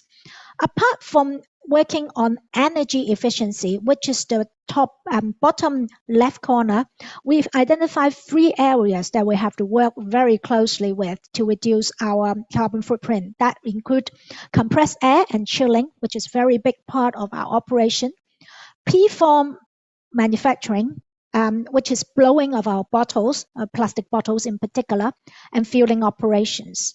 And also the energy we produce, we try to be renewable. Within our Chinese operation, whereby we are able to access or produce ourselves renewable energy, we do so. In particularly in 4 of our bottling plants, we achieve a great percentage of renewable energy, either by procure or produce on site. And 3 of them already achieve 100% renewable energy. We also work with the government and the market to try to identify renewable energy source for our trucks. Our green logistics in Chinese mainland constitute 10% of our operations. In Hong Kong, where I am working right now, we are a small market. We constitute only 3% of our total carbon footprint. Having said so, we try to do where we could. We do restrict it by Hong Kong's natural environment and the current policies that we cannot use a lot of renewable energy locally. So we focus ourselves into packaging innovation to reduce our carbon footprint, which I'm going to talk about it later. Next slide, please. Apart from policy and obviously natural environment that offers green alternative, as mentioned earlier, capital investments will be a major challenge to make the step change. Just an illustration from our US counterpart. Our US market make up 13% of our carbon footprint. To that, our Utah, which is the headquarters of our US market, try to build a very large 3,000 kilowatt on-site PV system, which make up about 5% of reductions in Scope 1 and 2 for our US operations. But we need a very big investment. And for that, we need to get support and funding to bridge the gap and ask our head office, the Swire Pacific, for such investment makeup. Next slide, please. To find out the bottlenecks for Hong Kong, we try to look into packaging because other areas we might have lesser of step change in terms of carbon reduction. The packaging make up over 30% of our carbon footprint, so we pledge to use different, more environmental friendly alternatives, which covers packageless option. The bottom left corner is our innovation in Hong Kong, whereby we use vending machines to vend water without package. So this is a very new thing in our system, whereby in Hong Kong there is no proper licensing requirement to facilitate those installation. And each of the station, for example, we need to use 2 months to get it approved, which is a very long process for vending machines. Obviously, with COVID, our customers may be a bit wary about placing those stations into their properties. Also, consumer habit will be our challenge. WWF have done and Hong Kong have done a survey not long ago, a few years back, and say only 8% of the people carry their own bottles. Recycled content is a very key thing for us to do carbon reduction. And we have put effort in terms of procuring recycled PET, which is a key ingredient for our plastic bottles. In Hong Kong, we can do so. Unfortunately, in Chinese mainland, currently using recycled content in food-grade products is prohibited.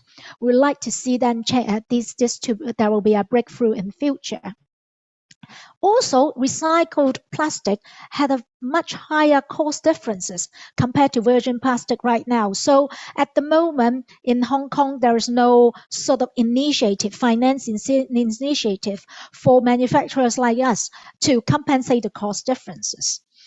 Also, design for recycling is a very important thing for manufacturers from industry perspective as well, because if manufacturers not designed for recycling, the rest of the industry will just produce bottles that might not be end up in the food grade recycling industry. For that, we actually invested food grade recycling facilities in Hong Kong. So we also want the government to try to have policy to support design for recycling. Industry collaboration, apart from industry collaboration, the importance of having the right policy for producer responsibility scheme also as important to drive right incentive and the cost and scale up collections for different markets. Next slide, please. Educating our customer is important, but supply chain even greater. For that, we actually produce a 6 steps process for our suppliers management, from engagement, alignment, mapping, measurement, reporting to benchmarking. Also, having the right technology in terms of products is very important to us. The second largest carbon footprint for our pillars within our value chains is our cold drinks equipment. In the past, in Hong Kong, finding those commercial drinks equipment that use low global warming potential is actually very difficult. And as a very large supplier, we can negotiate with our suppliers to do so. But it's a very long gone process because sometimes we need government support in terms of mandating the use of environmental friendly refrigerants. That will be helping our industry a lot better. That's my sharing. Thank you. Thank you so much, Susanne. It was really very interesting to see how you translate into action on the ground. I would like to get back to a question that I think is also quite interesting, and that is, while you've described the very high level of ambition from your perspective, what are some of the challenges and bottlenecks to the private sector in scaling up ambition further? Sorry, I can't quite hear the last question. Can you repeat, please? From your perspective, what are some of the challenges and bottlenecks in scaling up ambition in the private sector? Certainly in the Asia, I think particularly for our industry, having the whole circular economy built up is very, very, very important. Though the sort of recycled content being allowed in Hong Kong, as I mentioned, having the right collection infrastructure and collecting the food grade plastic in Asia is still have a lot of room to grow, and particularly in Hong Kong. And that's why we try to invest with our stakeholders in Hong Kong the first food grade PET, which is our bottles plastic recycling facilities. And our experience shows getting those food grade plastic ready require a lot of education. The design has to be right. The bottles itself has to be designed for recycling that don't know contaminant. The industry have to collaborate with them. The government has a very key role on that. Hong Kong currently do not have producer responsibility scheme, and we try to advocate a cost-effective manner that do right separation and the right incentive for different parties to collect the right bottles for recycling, so we can do the best way of circular economy. So this is a very key part. Also, I mentioned earlier, our cold drinks equipment also uses a lot of refrigerants, which got high carbon emissions, both from the usage of electricity as well as obviously the adoption of the right refrigerants. In Hong Kong, the current regulations doesn't really mandate companies like us to do that. We try to do that ourselves, but we need government support in terms of financing or in terms of introduction or even grading it, because at the moment commercial refrigeration doesn't have energy efficiency grading system in Hong Kong, so we have no reference to reference on. That will be really helpful, particularly for smaller companies who are our stakeholders, but they don't have the right know-how or even the scale to identify the right suppliers to do that. So we see that there's a lot of collaborations from both government in terms of policy and regulations, our industry in terms of collaborations and educating each other, particularly over supply chain, as well as introduction of the right product and services in Hong Kong. Thank you. Thank you so much. And one of the things that you had mentioned on one of your slides was the need to have the right investment and funding, which brings me to our next speaker, who is Dr. Srikanya Yatip, the Secretary General of the Government Pension Fund of Thailand. Dr. Yatip has been at the forefront of responsible investing in Thailand and played a crucial role in integrating ESG framework and the OECD responsible business conduct into the government pension fund investment processes. So let's hear from you. We have seen various reports indicating that trillions of dollars of investment are needed to achieve the 2030 Agenda for Sustainable Development and the Paris Agreement on Climate Change. And then on the other side, we often hear that not enough investment is flowing into climate change solutions and driving green investment. Then the finance sector often states that these trillions are available, but they're not enough bankable projects. How are pension funds and investors working to channel finance to address climate change and sustainable development? Over to you. Thank you, Katinka. The question is sound like a very easy and simple question, but the answer is very complicated actually. So let me tell you from the standpoint of long-term investor like us, it's a simple equation actually.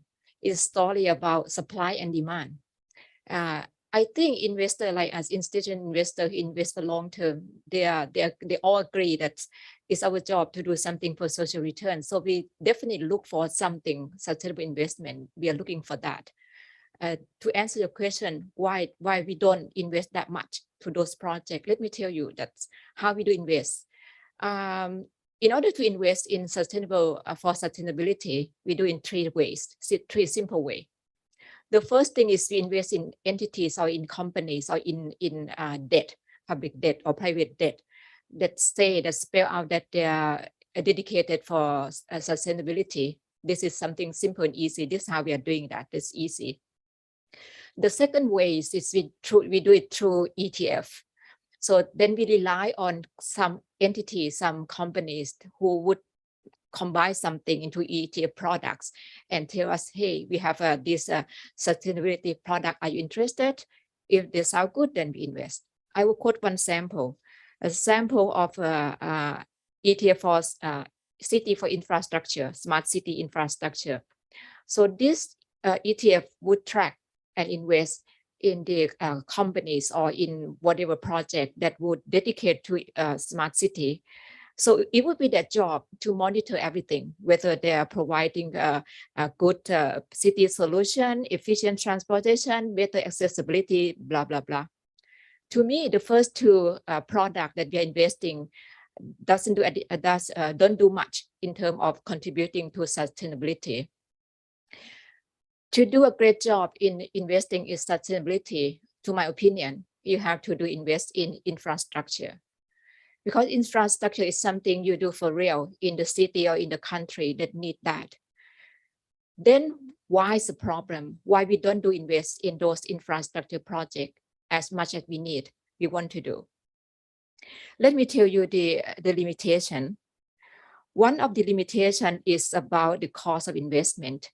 You have to understand that if you want to invest in infrastructure in underdeveloped countries so that you help building the country to become better, or maybe engage more in the climate change whatsoever. The problem is the cost of investment is always higher than the cost of investment in normal project. I have checked the document from OECD, and it said that if you want to invest in Nigeria power sector, the cost of investment of deliver the good and cost and everything is about 40% more than the cost of invest in normal infrastructure project.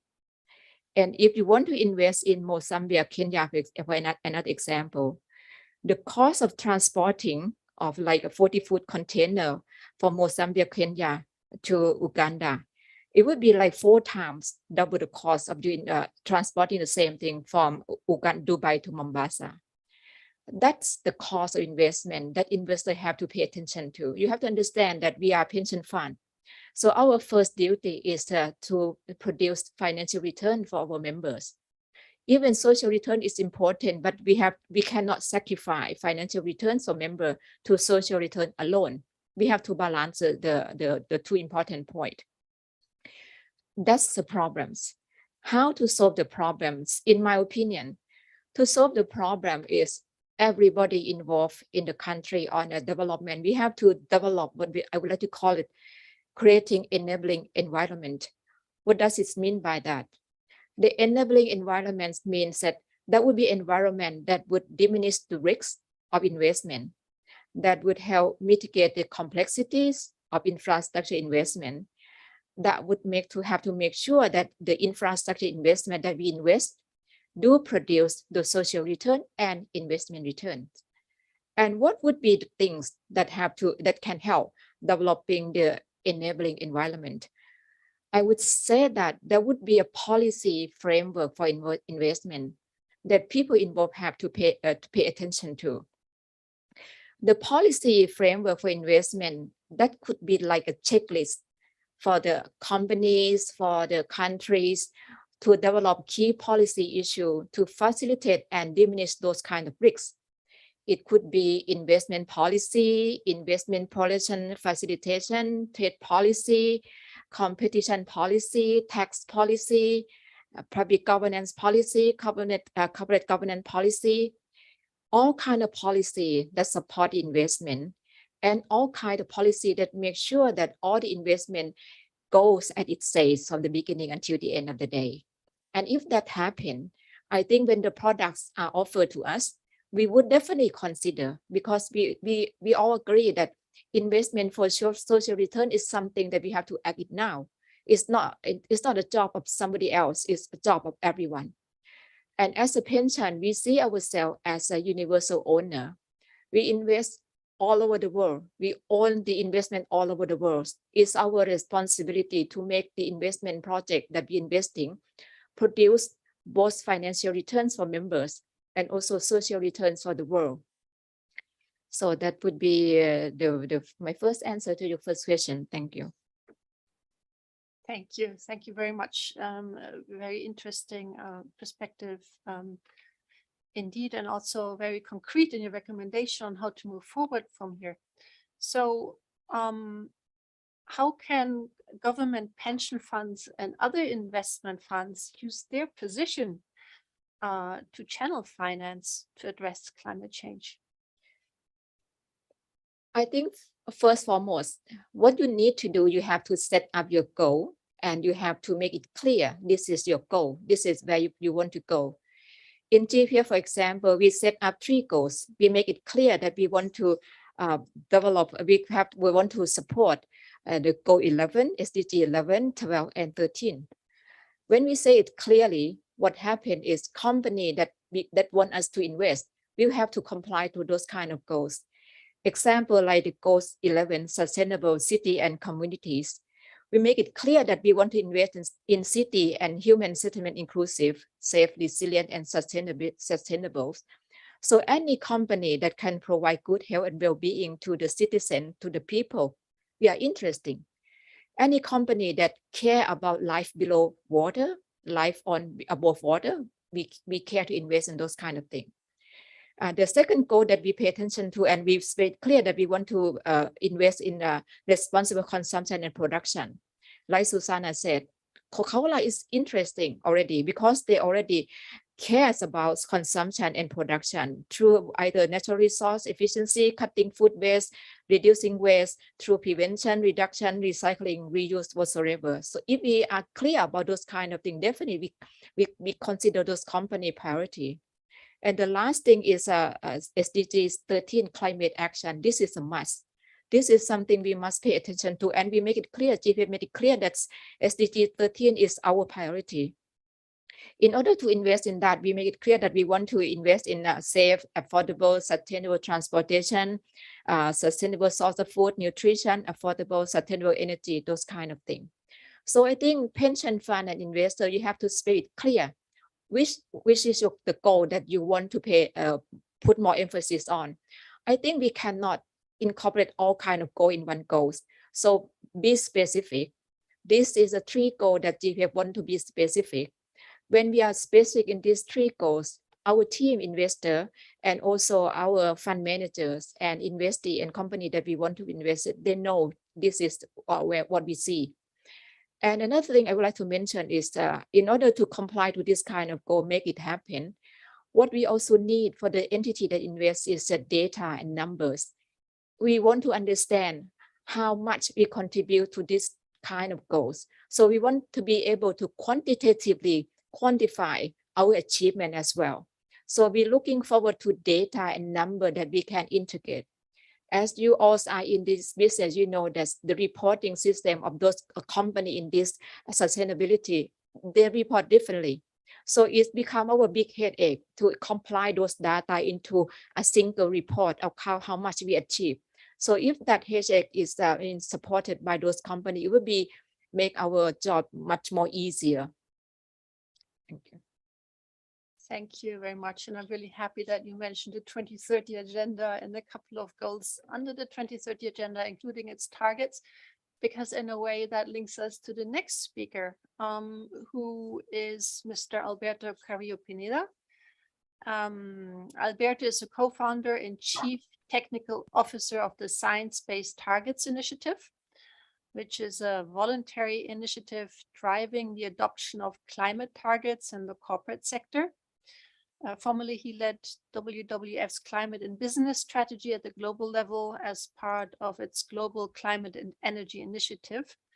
Alberto combines 15 and more years of experience dedicated to climate and global environmental change and has worked in multiple settings, including global consulting firms and international NGOs. Alberto, there are an increasing number of entities from the private and public sector that are committing to decarbonizing their operations, as we've heard earlier today also, and also such that have adopted net zero targets. While commitments are obviously an important first step, how can we ensure that these targets translate into meaningful action? How does the Science-Based Targets Initiative help companies translate commitments into action, help them understand, as our previous speaker said, what they're really achieving? Thanks. Over to you. Thank you. Thank you very much for the invitation to speak today, and thanks everyone for your attention. So yeah, that's a very interesting question, and I would say definitely where I think is the next phase of the climate movement. I think we have gone through a process where, 10 years ago, people were still debating whether climate change was happening or not. And then, of course, that was settled, and then the focus shifted towards ambition. And I would say that's where we have spent the past few years. I would say, especially between the fifth assessment report of the IPCC in 2014, the adoption of the Paris Agreement in 2015, and up to date, I would say the battlefront has been around ambition, right? And what we have done in the SBTI is to bring science as the benchmark for determining ambition at the non-state actor level, and to make sure that companies set targets that are consistent with the ambition needed to meet our global climate goals, and to recognize those companies that are taking action that is consistent with climate science. And we are not yet at the point where we can say that the battle has been won, because we have, for instance, in the SBTI, around 3,700 companies that have set targets or are in the process of setting science-based targets, which is impressive compared to where we were a few years ago. But these companies still represent only around 10% or less of global emissions. And I would say we have definitely still a lot of growth to happen in developing countries and also in hard to rate sectors. And so I would say we still have to really bring ambition to that part of the economy where we don't have it yet. But at the same time, we have already a critical mass of companies that already have the right ambition, and we need to start thinking about implementation, right? We need to move from ambition to action, and we need to make sure that companies focus on meaningful implementation, actions that are transformational, that really help decarbonize the infrastructure that supports our economy. And that's where we see also the focus of the SBTI in the coming years. And so as part of this, I want to highlight two things. The first one is the monitoring, reporting, and verification framework that the SBTI is in the process of developing. We are currently running a survey to gather input from different stakeholders to assess what should be the direction of travel. Yeah, I think the idea is to create accountability mechanisms that basically incentivize companies to implement their targets, to fulfill their commitments, and also for us to make sure that there are robust ways to assess that companies are effectively decarbonizing, because I would say there's different levels of analysis. You can only look, for instance, at the data that companies disclose, and you could make determinations based on that, but the reality is that there are a lot of factors that affect the data that companies disclose, and so we need to have more in-depth assessment to understand what are the factors that are actually causing companies to report different data. Are there changes in the structure of the company? Are there changes in the methodology that companies use to report emissions? And yeah, there are many factors that can lead to this. And so we really need to go beyond just looking at data and really have a robust mechanism to assess decarbonization. And that's what we are focusing on in the SBTI. And I would say that's part of what we see key. The second part that I want to highlight is the need for policy to remove barriers for decarbonization and to really provide incentives that are needed to decarbonize across the entire economy. Because the reality is we face barriers, companies face barriers to decarbonize. I think the examples that we heard earlier today are a good example of that, right?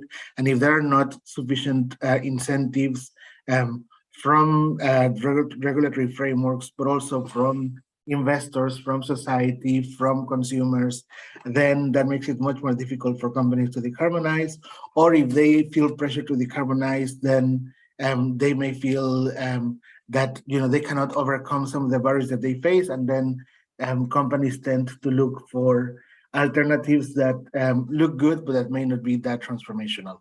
And because of that, I think it's important to have also strong focus on removing the policy or removing the barriers and creating the incentives that enable companies to decarbonize, including strong regulatory frameworks, but also some of the other incentive mechanisms. So I think those are the main points that I would like to highlight. Thank you very much. In a way, I'd like to circle back to our first speaker, perhaps, who had spoken about some of the challenges that especially small and medium scale enterprises face. So could I hear from you what you are doing, how the SBTI is engaging small and medium scale enterprises to build their capacities and enable them to adopt science-based targets? Yes, I think that's definitely the challenge, and it was highlighted by the first speaker, also by the second speaker, where she illustrated that for the company, 90% of the emissions are in the supply chain, and that's what we observe across most companies. We have, in average, 11 times more emissions that are concentrated in the supply chain compared to the emissions that exist in direct operations. And so the reality is, for us to reach decarbonization at the global level, what we need for most companies is actually to figure out how to decarbonize their supply chain, right? And I would say for most sectors, the challenge is the same. We have some large companies, some large suppliers in the supply chain. Normally, those are working directly with also other large companies, tier one suppliers. And I would say those are the ones that are normally the low-hanging fruit for companies. Then we get into the difficult territory. And the difficult territory are two things. The first one is basically emission sources that happen upstream and that are usually linked to carbon-intensive commodities, either agricultural commodities or chemicals, plastics, cement, aluminum, depending on the industry. But we're talking about the commodities that are responsible for most of the emissions globally, and where companies don't have a direct relationship with the producers of those commodities. And so the challenge is, how can companies influence those companies upstream when they don't have a direct relationship, when they don't have direct data from those suppliers? And I would say we're currently, again, many of those activities are happening in jurisdictions where there are not sufficient incentives. And so that's one of the challenges that we face. And I would say there's a lot of initiatives working to create incentives, standards, and mechanisms to incentivize procurement of low carbon commodities. And I think that's part of what will help. And the second one is small and medium enterprises, right? And they constitute the majority of suppliers for a large number of companies. And also in most geographies in the world, they constitute the backbone of the business sector. And there, I think the challenge is about capacity building, also a challenge of aligned incentives, also to identify the best way to enable companies in small and medium enterprises to decarbonize. In the SBTI, we introduced a simplified mechanism for small and medium enterprises a couple of years ago, and with the idea of making it easier for small and medium companies to set science-based targets. And we have seen a significant growth. And I would say a lot of this has been thanks to two things. The first one is companies working with their suppliers, companies incentivizing their supply chain to set science-based targets. And normally this involves, creating the incentives for them, procurement incentives, but also building capacity. We have a growing number of companies. When we did our last progress report, we had over 100 companies that were already working with their suppliers to incentivize the adoption of science-based climate targets. And the second one is there's a number of initiatives also that are providing tools and capacity to enable small and medium enterprises to set ambitious climate targets, net zero targets. For instance, the SME Hub has around 9,000 companies already, small and medium enterprises, setting net zero targets, and they provide tools that companies can use to measure their emissions and to set targets. And so there's a lot of tools available, but I think, again, the challenge is the first step is for them to have the incentive, and that's where the supply chain amplification mechanism becomes critical. And I think we heard today about two great examples of how this is happening, and I hope that's going to be the way in which we will be able to scale from thousands to millions of companies joining this movement. Thank you. And this last point that you mentioned, scaling up, is absolutely a most important point perhaps to agree on today. We are slowly getting to the end of our session, so I would like to encourage all participants, if you have questions to any of our panelists, to please put them into the chat so that we can make them aware. And as we get there, I would like to ask each of our panelists to very briefly, in 30 seconds if you can, describe one action that could collectively be taken by governments, businesses, and civil society. So by governments, businesses, and civil society to support decarbonization efforts in line with the Paris Climate Agreement. And if I may, I'll start again with you, Asif, and then take the same order as before. Over to you. Thank you, Katinka. I would like to mention here you mentioned in your introduction the Asia Pacific Green Deal of Business, which has been endorsed by the SCAP Sustainable Business Network. We have more than 100 business persons across Asia Pacific who are in our network, and we deal through task forces, very specific objectives. We have sustainable and inclusive finance, one of the task force, digital economy, one of the task force, disaster and climate risk reduction, which I chair. Then we have green economy and youth and women entrepreneurship. And all of our task forces, we have collectively endorsed this plan to encourage businesses across the region in the Asia Pacific through trade chambers and associations, and also collectively engage with governments in those respective countries by organizing workshops to adopt the Asia Pacific Green Deal of Business, where we have 5 pillars. The first one is advancing a zero carbon, affordable, and resilient energy system. The energy system must be decarbonized in accordance with the commitments of the Paris Agreement and the 2030 Agenda for Sustainable Development, while providing reliable and affordable access to zero carbon energy for all. The second pillar of our Green Deal is building smart, low carbon, water secure, and climate resilient cities, infrastructure, and mobility. Greenhouse gas emissions from construction and operations of urban infrastructure and its activities, including buildings and transport infrastructure, must be reduced further, while water security and resilience to future crises are strengthened. The third pillar, which is very important, is mobilizing public and private finance for the green transformation. New investment must be directed to sustainable energy, infrastructure, logistics, food production, water supply, and other innovations for the greater new green economy. The fourth pillar is accelerating and scaling up innovations for sustainable development. Now is the time to implement new business models and solutions to improve efficiency, lower costs, and reduce environmental impact from the way we produce, consume, transport, work, trade, and conduct business. And the last one is changing towards a more circular economy. New circular production and consumption practices will bring new business and employment opportunities to maximize resource efficiency and minimize environmental impacts. We are very excited about this project that we have undertaken, and we have just endorsed it in the last Asia Pacific Business Forum.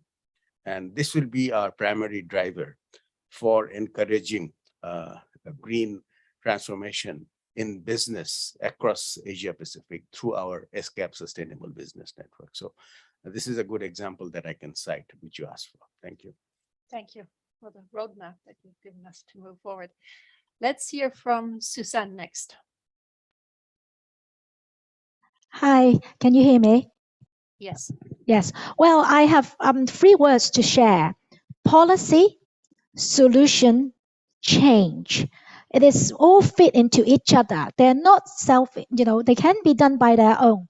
What I meant is policy, obviously from government. If we really want substantial change, policy really help. I mentioned earlier, having some incentive, standards, requirement really help industry to guide where they're doing. For example, what sort of renewable energy we're going to have in Hong Kong? For example, is that solar? Is that hydrogen? That helps the industry to find solutions. When there is guidance, there is solutions. With areas such like green finance, investment can be put in the right solution development, whether it's today or tomorrow. That actually helps change. Actually, in terms of solution, when the solution came, people can change. Business can change. We can adapt. And then with this policy, it helps the companies to justify the change, and whereby citizens, the whole civil society, can help change at the same time. On the other way around, a civil society can demand change, that change the company as well as the policy development. So 3 words. Thank you. Thank you so much. Very much appreciated. And then from there, let's hear from Kun Srikanya. Okay, thank you. So I will take what Asif just said and Susan just said into my take. Because I agree to both of them, but I would like to put into the standpoint of investor. I agree to the idea of task force of each country. So if each country can develop like a community of task force, and those task force like connecting to each other based on the objective, and make it policy for the government or a policy holder. Those task force has to work together with those policy. Like I said earlier, that we need to have a enabling policy, a framework to support investors. So task force interesting. International interconnected task force would be even much more interesting. And then that should be in line with the government policy to support environment of investor. So what Susan just said, solution, I love the idea of solution very much, but I like to divide it into 2 kinds of solution. One is a social solution that we are talking right now.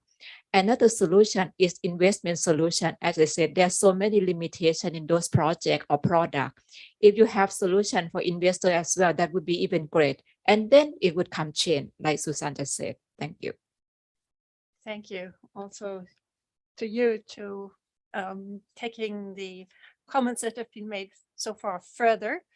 And with this, please let us hear from Alberto, also our 4th panelist. Thank you.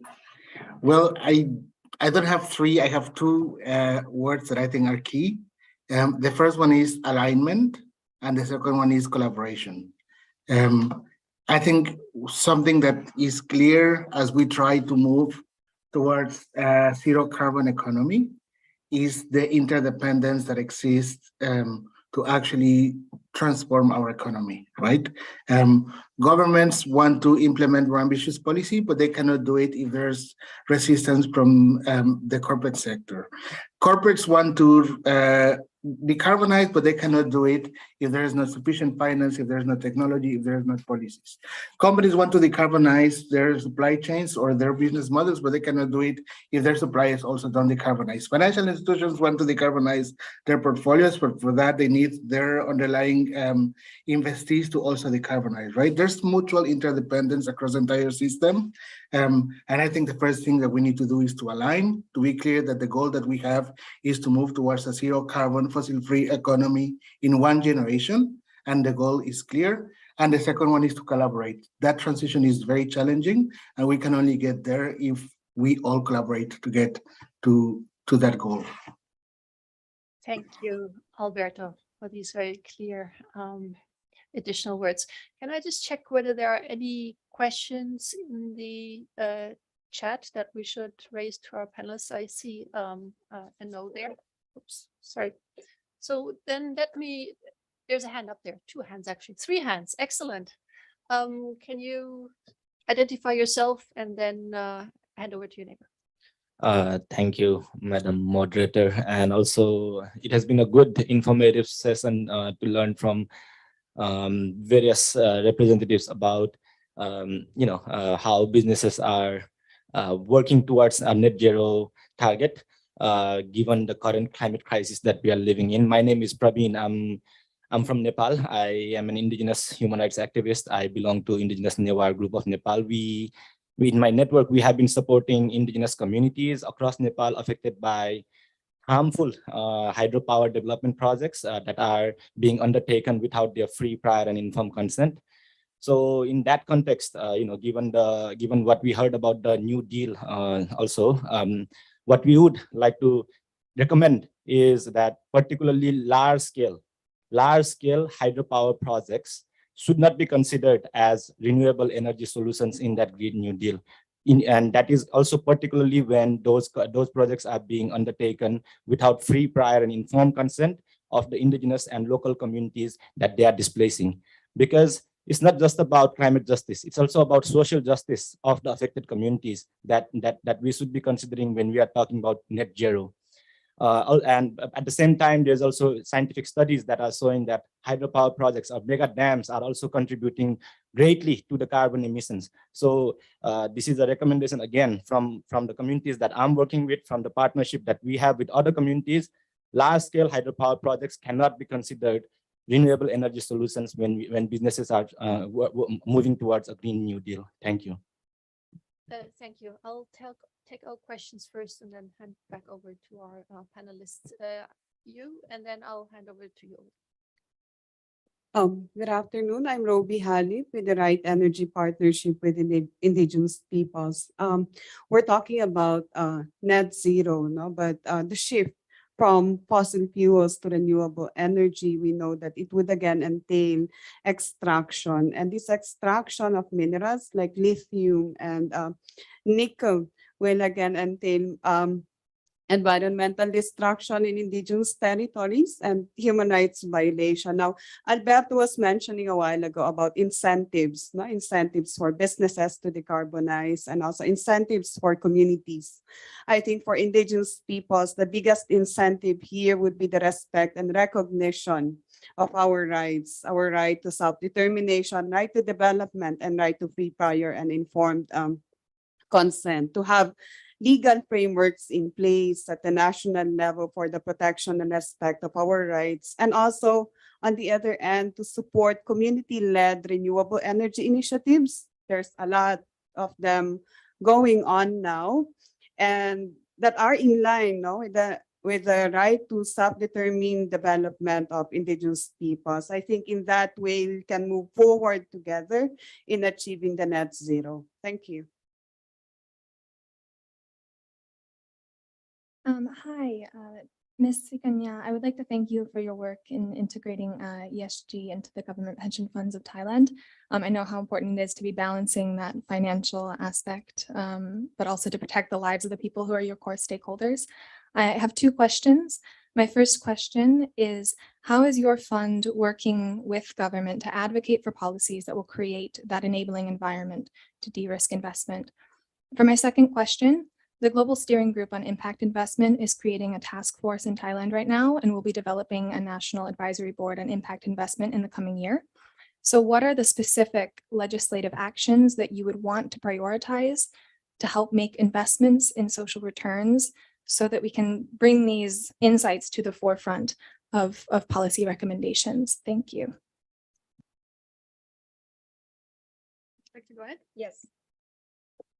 So I think I would address just the last question, because the first two I think is a recommendation and it's about issue taxonomy, if I'm right. So to your first question, how is our policy enabling the government of our policy? Let me put it this way. We are working very hard to comply to the national agenda regarding the sustainable development. So whatever project that the government initiate or private sector initiate, we would definitely invest in those kind of projects, especially for local investment, I mean. So for your second question regarding impact investment, then what you would want to hear is how would be our kind of ideas on those kind of things. I think that would need to be discussed more in detail and not in this forum. But to give you some ideas, I would like to say that we are very much open to any at all that would support investment that contribute to sustainability, taking into consideration that would not reduce or diminish financial returns, because that is our obligation. So we are open to any kind of discussion, any project. Just come to see us and let's talk, and we work together, make it happen. Thank you very much. Thank you, Khun Trikanya, and I would like to turn to Asif also to respond. Thank you. I think the representative from Nepal raised a question about the hydropower project. Is this the one in collaboration with India and Bhutan, or is Nepal doing it itself? Yeah, there are multiple hydropower projects in Nepal affecting indigenous communities. The one that we are supporting communities in is called Tanahu Hydropower Project, which is co-financed by Asian Development Bank, European Investment Bank, and Japan International Cooperation Agency, as well as KfW, the German agency. But there are also other hydropower projects that are being constructed to export trade to India now, and now they are exporting electricity to India, and in near future they are also aiming to export electricity to Bangladesh. Basically, the question would be like, is the Green New Deal also considering these large-scale hydropower projects that can lead to massive displacement of indigenous communities, and also disruption of this natural cycle of rivers as renewable energy solutions to achieve net zero? The second pillar talks about building smart, low carbon, water secure and climate resilient cities, infrastructure and mobility, greenhouse gas emissions from construction and operations of urban infrastructure and its activities. Obviously, our region, very much, I'm from Bangladesh, here from Nepal, and we are very much energy starved. And the governments and also the academia, civil society, we have been talking about using the availability of water in the Ganges basin that's coming in from Himalaya to produce clean energy, which is hydro, because most of the power plants in our countries are dependent on coal, which is quite bad for the environment. However, your point is very much well taken.